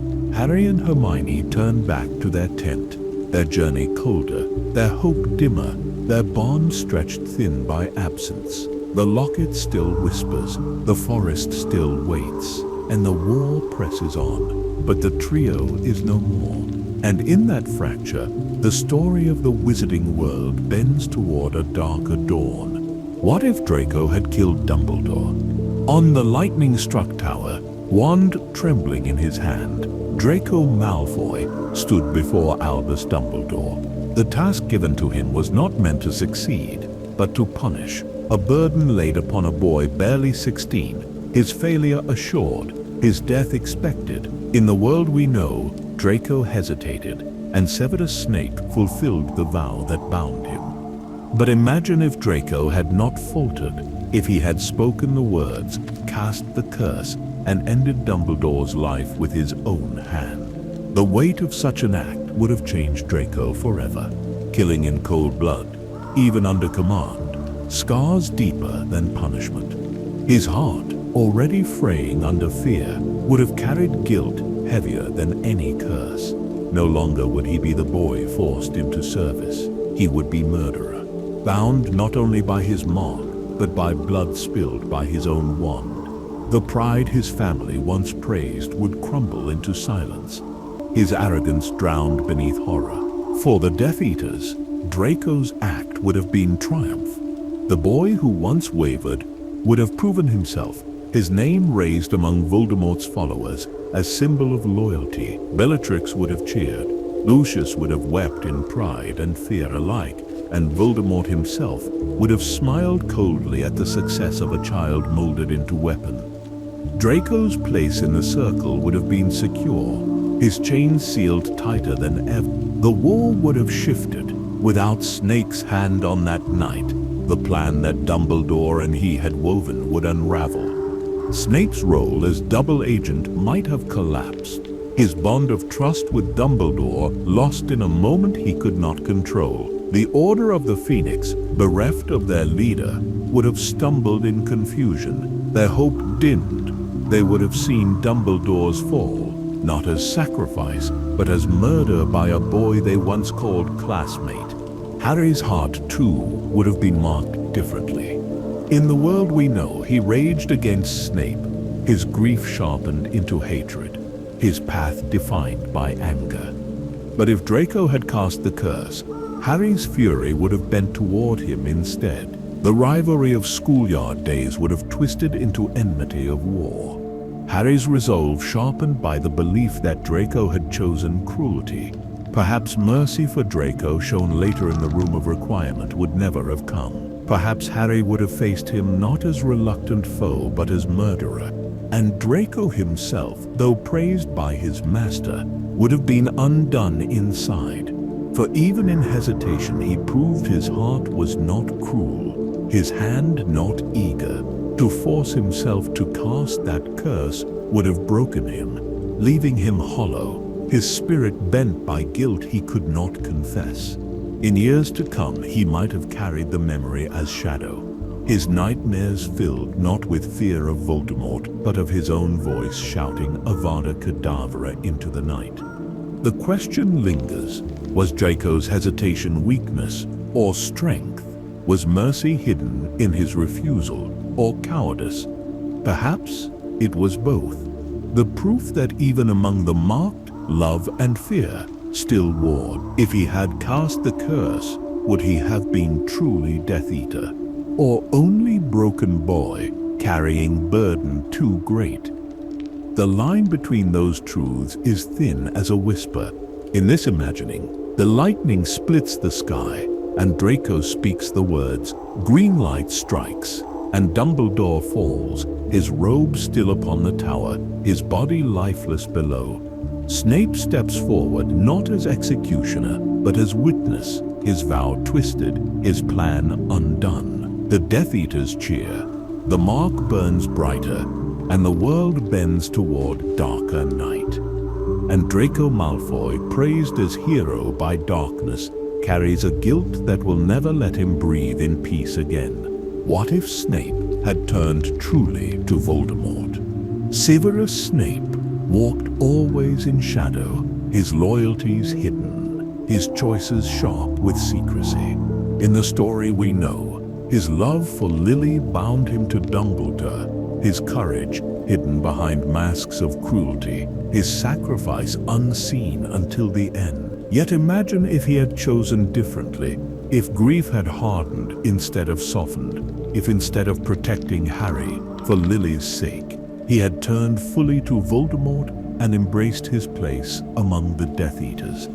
Without Dumbledore's guidance, Snape's brilliance would have been weapon sharpened for cruelty. His potions, precise and dangerous, would have fueled Voldemort's armies with poisons, antidotes, and dark elixirs. His knowledge of spells, both defensive and destructive, would have made him one of the Dark Lord's most valuable generals. Unlike others who served from fear, Snape would have served from choice, his ambition and bitterness molding him into force of cold devotion. Hogwarts itself would have been altered. Instead of protector hidden in shadows, Snape would have been enforcer, his presence a reminder of Voldemort's reach. As professor, he might still have taught, but his lessons would have been harsher, his punishments crueler, his classroom a place not of learning but of fear. For students, his name would have carried terror, not complexity. For Harry, the story would have bent sharply. Without Snape's secret protection, danger would have struck harder and sooner. Quirrell might have succeeded in his quest for the stone, or the basilisk might have claimed more victims. Without Snape's silent shield in Quidditch, Harry's first year might have ended in fall instead of flight. The prophecy, hidden for years, might have been delivered fully to Voldemort by Snape's willing hand, sealing Harry's fate before he had grown. The Order of the Phoenix would have suffered too. Without Snape's double life, their information would have been weaker, their strategies blinder. Battles might have turned to slaughter, ambushes more common, victories fewer. The Ministry, infiltrated already, would have been crushed sooner, its defenses undone by secrets Snape freely offered. And yet, Snape himself, though hardened, might never have been free of regret. Even in loyalty to Voldemort, Lily's memory would have haunted him. Her death, caused in part by his words, would have burned in his conscience. But instead of shaping him into protector, that grief would have twisted him deeper, turning sorrow into anger, loss into cruelty. Perhaps he would have silenced the voice of love until it was only shadow, buried under years of devotion to darkness. The war would have been darker, the cost heavier. Without Snape's sacrifice, without his final memories given to Harry, The truth of the Elder Wand might never have been known. Voldemort, still master of the wand in appearance, might have triumphed in that final duel. For it was Snape's hidden loyalty that gave Harry the knowledge needed to win. Without it, the prophecy might have ended not with Voldemort's fall, but with Harry's. The question lingers quietly. Was Snape ever truly free to choose, or was he always bound by Lily's memory? Did his love save the world, or only delay the inevitable? Could his brilliance have been turned fully to darkness, or would even then, in the end, regret have pulled him back? Perhaps his soul was always divided, and only in death did it reveal its true weight. In this imagining, Snape stands in Voldemort's circle, not as spy, but as devotee. His wand is steady, his gaze cold, his brilliance unquestioned. The Order falters, the war bends darker, and Harry faces a world with one fewer protector, one fewer secret ally. And in that silence, the boy who lived walks a lonelier path, while Severus Snape, brilliant and broken, lets his love for Lily die in shadow. What if Nagini had been killed too soon? Nagini was more than serpent. She was companion, weapon, and Horcrux, the last thread binding Voldemort's soul to the world.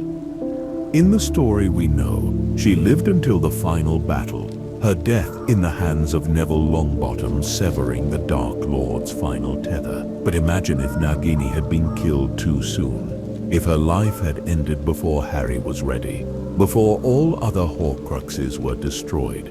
The Horcrux bond was delicate yet absolute.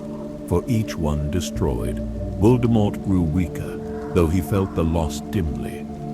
Nagini, guarded more closely than any, was essential to his survival. If she had fallen too early, perhaps in a raid, perhaps in an ambush, the balance of the war would have shifted.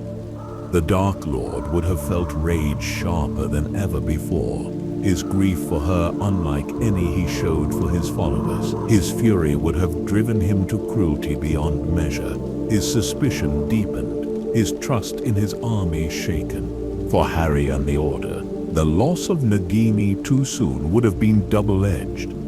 On one hand, it would have removed one of Voldemort's deadliest weapons, a serpent whose venom killed swiftly, whose presence terrified even the bravest.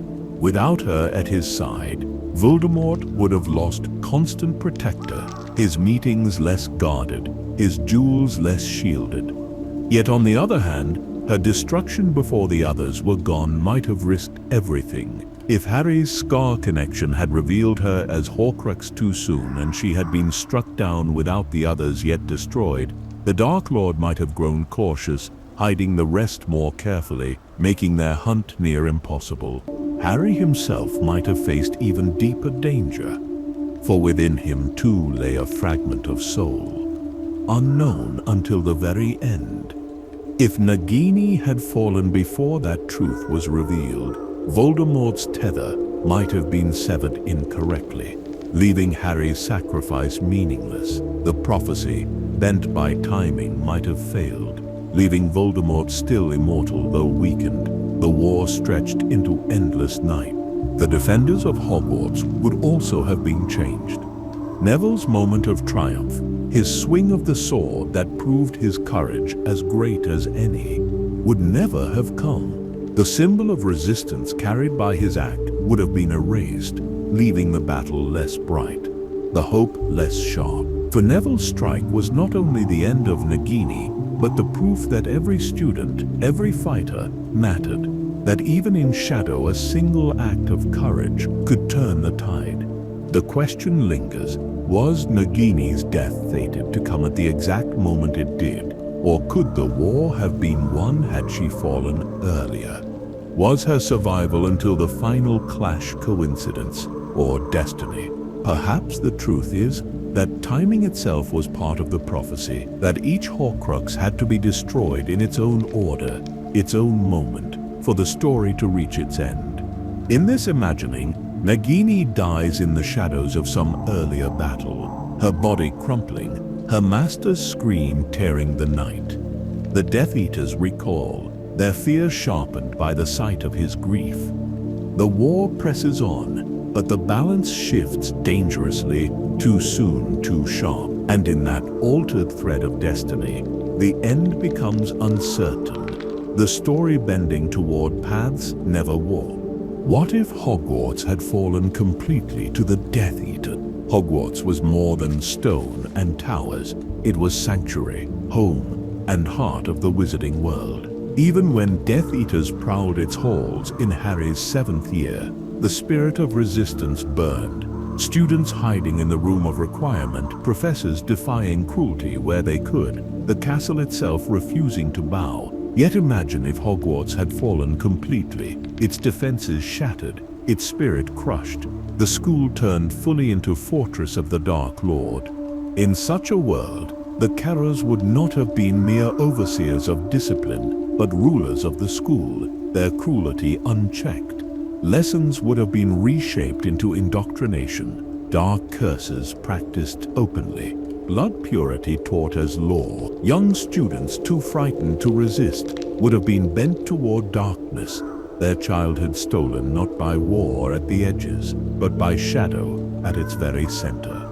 The room of requirement, which in truth became haven for the DA, might never have survived discovery. If captured, Neville, Ginny and Luna would have faced punishment too great to endure.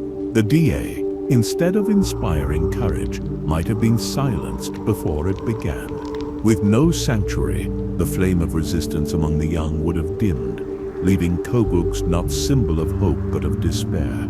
For Harry, the loss of Hogwarts as safe place would have been wound deeper than any. Each year he found strength within its walls. Each battle carried him closer to destiny. Without the castle standing as fortress of light, his journey through the Horcruxes would have been lonelier, his return for the final battle perhaps impossible. To walk into a castle already conquered, every banner of darkness raised, would have been to walk into grave rather than battlefield. The Order of the Phoenix too would have faltered. Hogwarts stood as rallying point, a reminder that the past could be defended, the future still possible. If it had fallen fully, the Order's ranks might have scattered, their courage. Families who once sent their children there would have lost hope, their trust in the wizarding world's endurance shattered.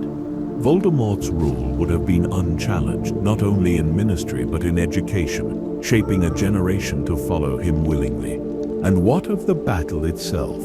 Without Hogwarts to defend, there might never have been a final stand. The defenders would have been scattered, isolated, their strength broken. Harry might still have faced Voldemort, prophecy drawing them together, but the fight would have been private duel, not war. The triumph of light would have been quieter, its meaning less, for the Battle of Hogwarts was not only Harry's victory, but the world's. A moment when every witch and wizard stood together, students beside aurors, elves beside centaurs, families beside strangers. Without that, the story would have ended smaller, its unity absent, its hope dimmed. The question rests, was Hogwarts always destined to stand, or could darkness have broken even its walls?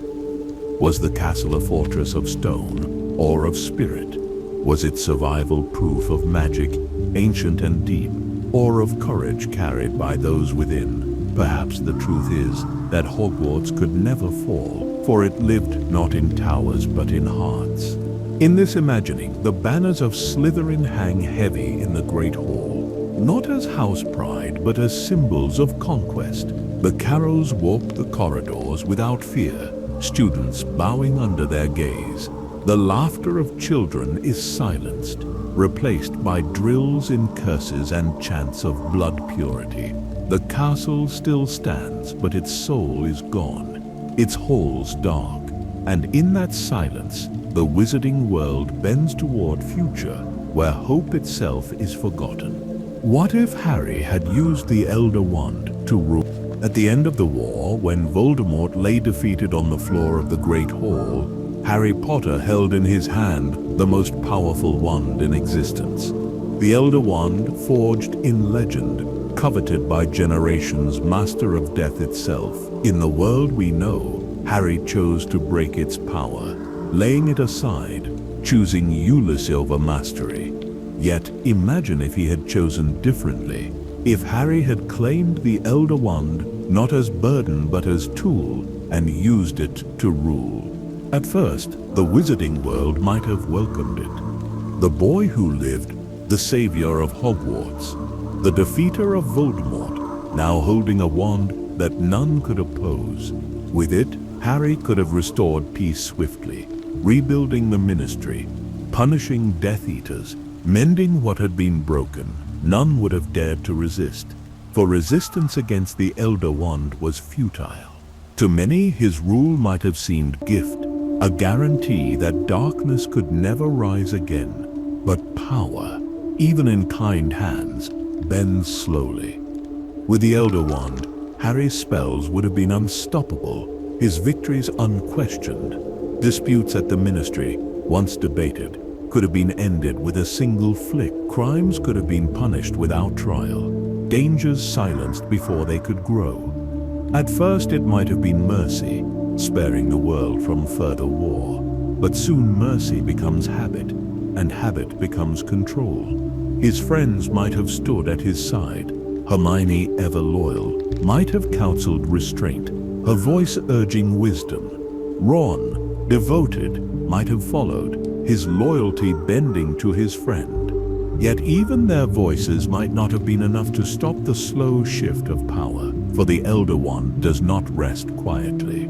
Its history is blood and ambition, its loyalty always demanding, its legacy always corrupting. The people who once praised Harry as savior might in time have feared him. The boy who lived would have become the man who ruled. His choices no longer questioned, his authority absolute. Even if his heart remained pure, suspicion would have grown. Whispers of another dark lord, cloaked not in fear but in light, would have spread. For tyranny, even if benevolent, is still tyranny, and freedom bends easily under the weight of absolute power. And what of Harry himself? Could he have resisted the pull? Would he have held the wand and still remained humble? Or would the loneliness of leadership, the weight of memory, the grief of war have driven him to cling tighter, to control harder, to protect in ways that mother?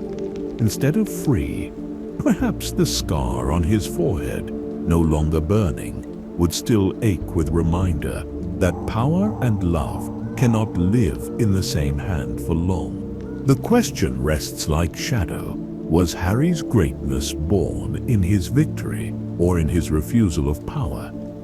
Was it his triumph in battle that defined him, or his choice to walk away from the Elder Wand, to leave the world free rather than bound?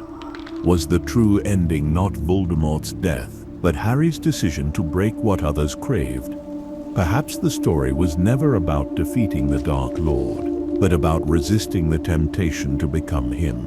In this imagining, the Elder Wand is not broken. Harry holds it high, the hall silent, the survivors watching. His voice is calm, his command steady, his rule absolute.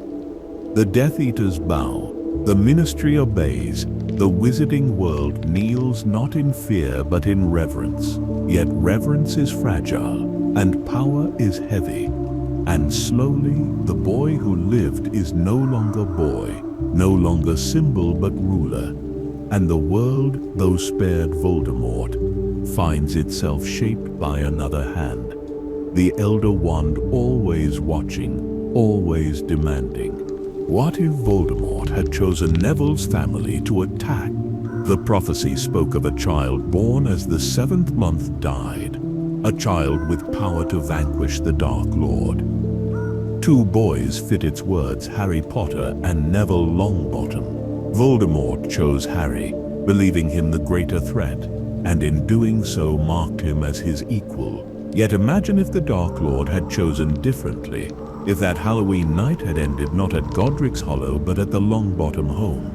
Neville's parents, Frank and Alice, were skilled Aurors, brave and unyielding in the fight against darkness. Their home was prepared, their courage unshaken, yet no preparation could have withstood Voldemort at his height. The killing curse would still have struck, the prophecy still fulfilled, but Neville, protected by his mother's sacrifice, would have survived. He would have carried the scar, not Harry. The boy who lived would have been Neville Longbottom. The Longbottom family's path would have shattered. Frank and Alice, killed in that moment, would never have suffered the fate that Bellatrix later inflicted. Instead of living in St. Mungo's, their minds broken, they would have died that night, their son left orphan. Augusta Longbottom, already stern, would have raised him alone, her hand heavier, her expectations sharper, her pride in him tangled with grief. Neville's childhood, already marked by pressure, would have been weighed with fame. Every stumble measured against destiny, every mistake shadowed by whispers of prophecy. At Hogwarts, the story would have bent. Neville would have been the one whispered about in corridors, the one eyes followed in the Great Hall. His triumphs and failures would have been magnified, his shyness sharpened into fear, his courage forced to grow faster. Harry, still the orphan of Godric's Hollow, might have lived quietly with the Dursleys, unnoticed, unremarkable, perhaps even forgotten. Their roles reversed, the world would have looked to Neville, not Harry, as savior. Yet Neville's heart was no less strong. Though clumsy at spells, though shy and uncertain, his bravery was always steady, his loyalty unshakable. With prophecy upon him, he might have grown into his courage sooner, his spirit sharpened by necessity. He would still have stood for friends, still have fought for what was right, still have raised his wand when darkness called. Perhaps he would not have faced each trial with Harry's boldness, but with patience and persistence, the quiet strength that in the end proved just as powerful. The final war, too, would have bent. Would Neville have walked into the forest as Harry did, willing to die for all others? His heart suggests yes, for his courage was never loud, but always true. Would Voldemort have fallen to him, prophecy fulfilled in different name? Perhaps so, for destiny often finds its way, no matter the face it wears. And what of Harry, the boy unchosen? He might still have been drawn into Neville's circle, still befriended Ron and Hermione, still fought at his side. His bravery, though not marked by prophecy, would not have vanished. Perhaps he would have been Neville's ally, the friend who stood when all others fell away. And in that friendship, the war would still have been won, for destiny is never born by one alone. The question rests, was it fate that Voldemort chose Harry? Or chance? Was Neville any less the chosen one? Or was his courage proof that the prophecy could have belonged to either? Perhaps the true power was not in who bore the scar, but in who carried the heart to stand against fear. In this imagining, the night at Godric's Hollow is silent. Instead, green light flares over the Longbottom home, and a baby survives as legend. The wizarding world whispers Neville's name, the boy who lived, the child of prophecy, and Harry Potter grows in shadow, still brave, still true, but not marked. And from that single choice, the story of the wizarding world bends into another thread entirely. What if Harry had never caught the snitch in first year? Harry's first year at Hogwarts gave him many beginnings, but none brighter than the moment he soared on a broom for the first time. In chasing Neville's dropped Remembrall, he showed skill that drew McGonagall's eye and placed him on the Gryffindor Quidditch team as the youngest Seeker in a century. From that day, the Golden Snitch became symbol of his courage and talent, a thread running through his years at school. Yet imagine if he had never caught it, if that first flight had ended in failure, or if McGonagall had looked away, unimpressed. Without Quidditch, Harry's place in Gryffindor might have been lonelier. The roar of the crowd, the thrill of victory, the bond of teammates would have been absent. He would not have found the same pride, the same joy in flying, the same freedom that lifted him from years of neglect. The broom gave him wings, but without it, he might have walked more quietly, his confidence slower to grow. Quidditch was more than sport. It was proof to Harry that he belonged, that he could succeed, that he carried talent beyond what the Dursleys had tried to crush. Without it, his courage might still have burned, but his belief in himself might have flickered dimmer. In battles to come, when he faced danger, he might not have drawn upon the same confidence, the same instinct to dive headfirst into risk. His bravery might have been slower, more hesitant, less certain. The friendships of that first year would have bent as well. Ron, whose love of Quidditch helped bond him to Harry, might not have shared the same laughter over plays and matches. Hermione, who learned to admire Harry's daring, might have found less to soften her strictness. The trio would still have formed, for danger bound them together, but its warmth might have been slower to kindle, its foundation less joyful. The story of Hogwarts itself would have shifted.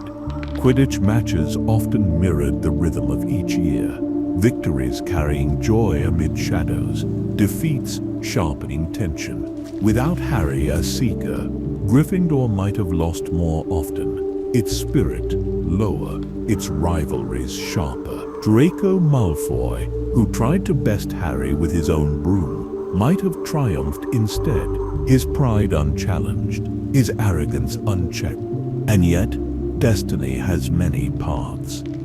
Even without the snitch, Harry's courage would have found other ways to shine. He would still have faced Quirrell, still have stood before the mirror of Erised, still have chosen to protect the stone. His greatness was never bound to sport alone, but Quidditch gave him joy, and without that joy, his story would have been dimmer, his burdens heavier, his triumphs fewer. The question lingers, was Harry's catching of the snitch chance, or fate? Was it simply luck that drew McGonagall's eye, or was destiny determined to lift him into the air, to give him wings before it gave him battles? Perhaps the broom was not only tool but symbol, proof that he was meant always to rise above the ground that had once held him down. In this imagining, the ball flies across the pitch and Harry's hand misses. The snitch glimmers in the sun, untaken, the match lost, the crowd quiet. McGonagall turns away, her expression unreadable. No place on the team is offered, no cheers fill the air, no golden wings beat in Harry's hand, and though the boy who lived still walks his path, his story is quieter, his smile rarer, his joy fewer. What if Hagrid had never picked Harry up from the hut?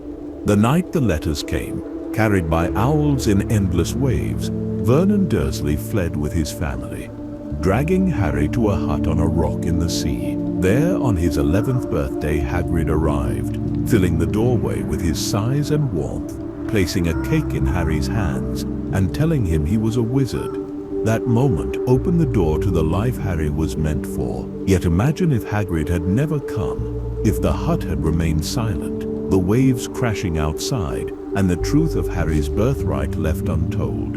Without Hagrid, the Dursleys might have succeeded in their desperate plan. The letters would still have come, for Hogwarts never ceases in its calling, but Vernon's stubbornness might have hidden them longer. Harry might have returned to Privet Drive, his birthday passing with no word of magic, his days continuing in neglect and drudgery. His powers, already flickering in accidents and bursts, would have grown wilder, more dangerous, without guidance. Fear and punishment would have sharpened the divide between him and his relatives, until secrecy could no longer contain it. When the Hogwarts term began, perhaps Professor McGonagall or Dumbledore himself would have intervened. sending another messenger to bring Harry to the castle. Yet without Hagrid's kindness, without his gentle explanation, the truth would have struck differently. To be told by stern professor or distant headmaster that he was wizard might have seemed cold, frightening, overwhelming. Harry's first steps into the magical world would have been marked not by warmth and cake, but by confusion and unease. Even his first friendships might have shifted. Without Hagrid's guidance through Diagon Alley, Harry would have struggled to navigate the world of magic.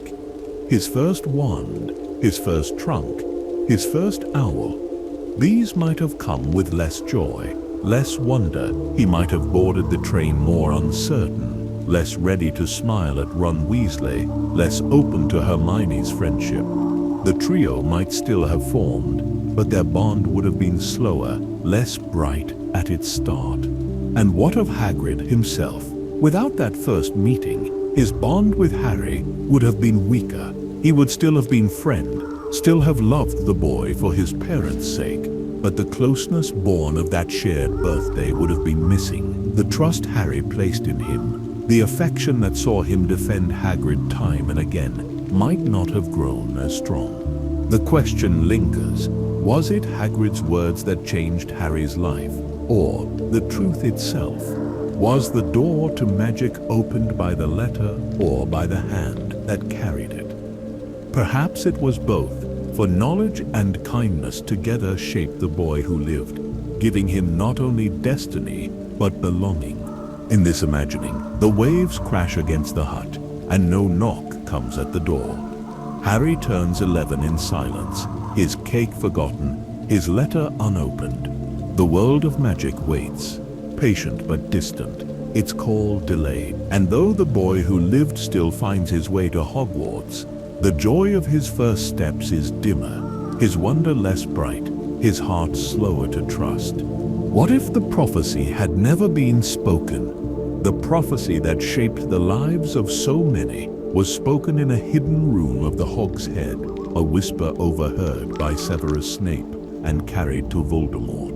It declared that a child born at the end of July would have the power to vanquish the Dark Lord. Those words guided every choice that followed. Voldemort's attack, Harry's scar, the destiny that bound them both. Yet imagine if the prophecy had never been spoken, if no seer had seen that vision, if no words had marked a child as chosen. Without prophecy, Voldemort would have continued his rise with no thought of infants in cribs. He would have fought the Order, crushed the Ministry, hunted those who opposed him, but his gaze would not have turned to Godric's Hollow or to the Longbottom home. Lily and James might have lived, raising Harry in love and laughter, their family whole. Frank and Alice might have guided Neville into strength without tragedy haunting them. The lives of two boys and of the entire wizarding world would have bent in gentler ways. Harry's childhood would have been free of shadow, no scar, no legend, no whispers of destiny. He would have gone to Hogwarts as any ordinary boy, perhaps still brave, still loyal, but not burdened by the weight of a world's hope. His friendships with Ron and Hermione would still have formed, his courage still discovered, but his story would have been one of choice, not of fate. He might still have fought injustice when it rose, for his heart was always true, but his battles would have been smaller, his nights freer of grief, and Voldemort, without prophecy to fear, might never have fallen. For it was his choice to act upon the words that led to his defeat. By marking Harry, by trying to kill him, he sealed his own fate. Without that act, he might have reigned longer, his Horcruxes hidden, his immortality unchallenged. Perhaps the war would have stretched for decades, Voldemort ruling in shadow, his fear unbroken, his cruelty unchecked. The Order of the Phoenix, without the hope of a chosen one, would have fought with courage but without certainty. Their victories might have been fewer, their losses greater. Dumbledore himself, though brilliant, might not have found the path to victory. For without the mark on Harry, the truth of the Horcruxes might have remained hidden. The key to Voldemort's undoing lay in his scar, in the bond formed, that night. Without prophecy, that bond would never have been made. The question lingers, was prophecy cause or merely mirror? Did it shape events or only reveal them? Would Voldemort still have fallen undone by his own cruelty, even without those words guiding him? Or was it the prophecy itself that created the very destiny it foretold? Perhaps without it, both Harry and Voldemort would have lived differently, their lives unbound, their choices freer, their fates unknown. In this imagining, no seer speaks, no shadow listens at a door, no dark lord bends his path toward a crib. Harry grows in peace, Neville in love, the wizarding world bending under Voldemort's shadow, but never guided by destiny's thread. The story becomes not one of prophecy fulfilled, but of a world without chosen one, where victory or defeat rests not in fate, but in countless small choices of countless ordinary lives. What if Dobby had never tried to protect Harry? Darby, the house elf, entered Harry's life in the summer before his second year, warning him not to return to Hogwarts. His attempts to protect Harry nearly killed him, sealing the barrier at platform 9 3/4, dropping a bludger during a match, yet his loyalty and courage proved vital in the years that followed. It was Darby who delivered freedom to Harry in the Chamber of Secrets. Darby who rescued him from Malfoy Manor, Darby whose sacrifice saved them all. Yet imagine if Darby had never acted, if he had never tried to protect Harry at all. Without Darby's warning, Harry would have returned to Hogwarts, without knowledge of danger. The diary of Tom Riddle would still have ensnared Ginny. The basilisk still would have roamed the halls, but Harry would not have entered that year with the same awareness of threat. His victory might still have come, for his courage was unshakable, but Ginny's rescue would have been harder, the clues slower, the outcome less certain. More deeply, Harry would never have freed Dobby with the gift of a sock, a moment that changed not only the elf's life, but Harry's understanding of loyalty and justice.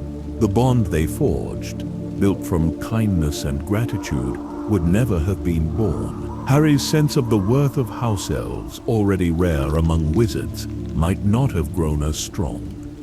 The creation of Spibiloo, the defense of elf dignity, the recognition of creatures long dismissed, all might have dimmed without Dobby's example. The war itself would have bent in darker ways. When Harry, Ron, Hermione, and others were captured and taken to Malfoy Manor, it was Dobby who disapparated them to safety. Without him, they would have remained prisoners, their wands stolen, their lives in peril. Hermione might have been killed by Bellatrix, Harry delivered to Voldemort before the final Horcruxes were found. The war ended in darkness. Dobby's bravery in that moment, his willingness to die for freedom, saved the world as surely as any curse or duel. And what of Dobby himself? Without Harry's kindness, he might have lived forever bound to the Malfoys, punished and beaten, his spirit crushed. His courage might have flickered, but never been given the chance to shine. The elf who defied cruelty, who stood tall even in small frame, would have remained unseen, another voice silenced by chains. The question lingers softly, was Dobby's presence chance? Or destiny? Was it fate that led him to Harry's side? Or simple courage that made him act? Would the war have been lost without the hand of one house elf? Or would another path have opened, another sacrifice taken its place? Perhaps the truth is that even the smallest choices matter, and even the smallest hands can change the course of history. In this imagining, the summer passes in silence. No elf appearing in Harry's room, no warnings whispered, no bludger cursed. The chamber still opens, the war still rises, but when the walls of Malfoy Manor close in, no elf comes to break the chains. The friends remain bound, the hope fades, and the story ends not in freedom, but in darkness. And from that absence, the wizarding world learns that even the smallest hero can be the difference between night and dawn. What if Voldemort had never created Horcruxes?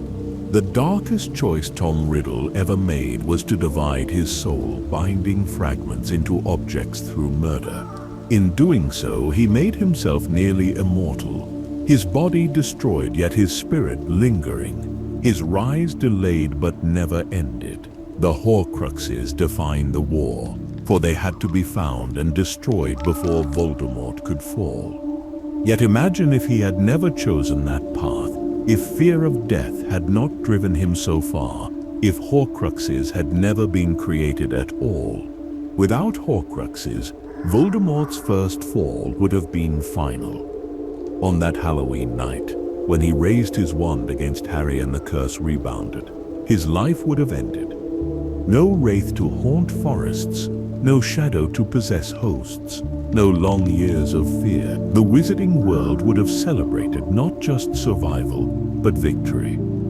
Harry Potter would have been famous still, the boy who lived because the Dark Lord had fallen. But there would have been no prophecy to bind him, no war to grow into, no scar burning with visions.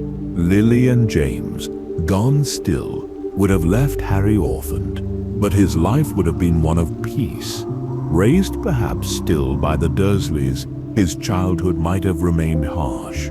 Yet when he entered Hogwarts, the shadows of destiny would not have followed. He would have been student only, his challenges exams and friendships, his battles ordinary mischief, not Dark Lords. Ron and Hermione would still have stood at his side, but their adventures would have been smaller, their losses fewer, their lives gentler. For the wizarding world, the absence of Horcruxes would have meant safety sooner, but also blindness.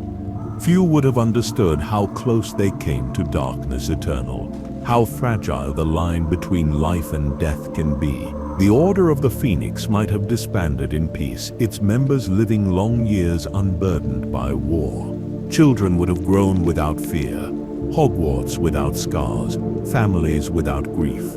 And what of Voldemort himself? Without Horcruxes, he might still have sought power, still have pursued the Elder Wand, still have ruled in cruelty for a time. But his reign would have ended in death, swift and final, his ambition undone not by prophecy, but by mortality. He would have been remembered not as terror that returned, but as tyrant defeated, his story warning rather than shadow. Yet one must wonder if his choice was ever truly avoidable. From youth, Tom Riddle feared death more than anything. To him, mortality was failure, and fear was chain he could not bear. Could he have lived without seeking immortality, or was his path always toward division? His soul always marked by hunger for eternity. Perhaps the Horcruxes were not choice, but inevitability. The only road for a boy who could never accept the truth that even wizards must die. The question rests quietly. Was Harry's greatness born only because Voldemort created Horcruxes? Was the war shaped entirely by that dark choice? Or would destiny have found another way to bind them? Perhaps in another world, the boy with scar never walked into forest, the sword never struck serpent, the hall never rang with final jewel. And yet, even there, the lesson would remain that love is stronger than fear, and mortality is not weakness but truth. In this imagining, the curse strikes in Godric's Hollow, and Voldemort falls not into shadow, but into death. The war ends that night, the wizarding world breathes in relief, and Harry grows in peace, scar unmarked, destiny unbound. The Horcruxes remain unmade, their darkness never spread, their destruction never required. And the story of Harry Potter becomes not tale of war, but of a boy who lived not because he was chosen, not because he was marked, but because death claimed even the darkest lord, as it must claim all.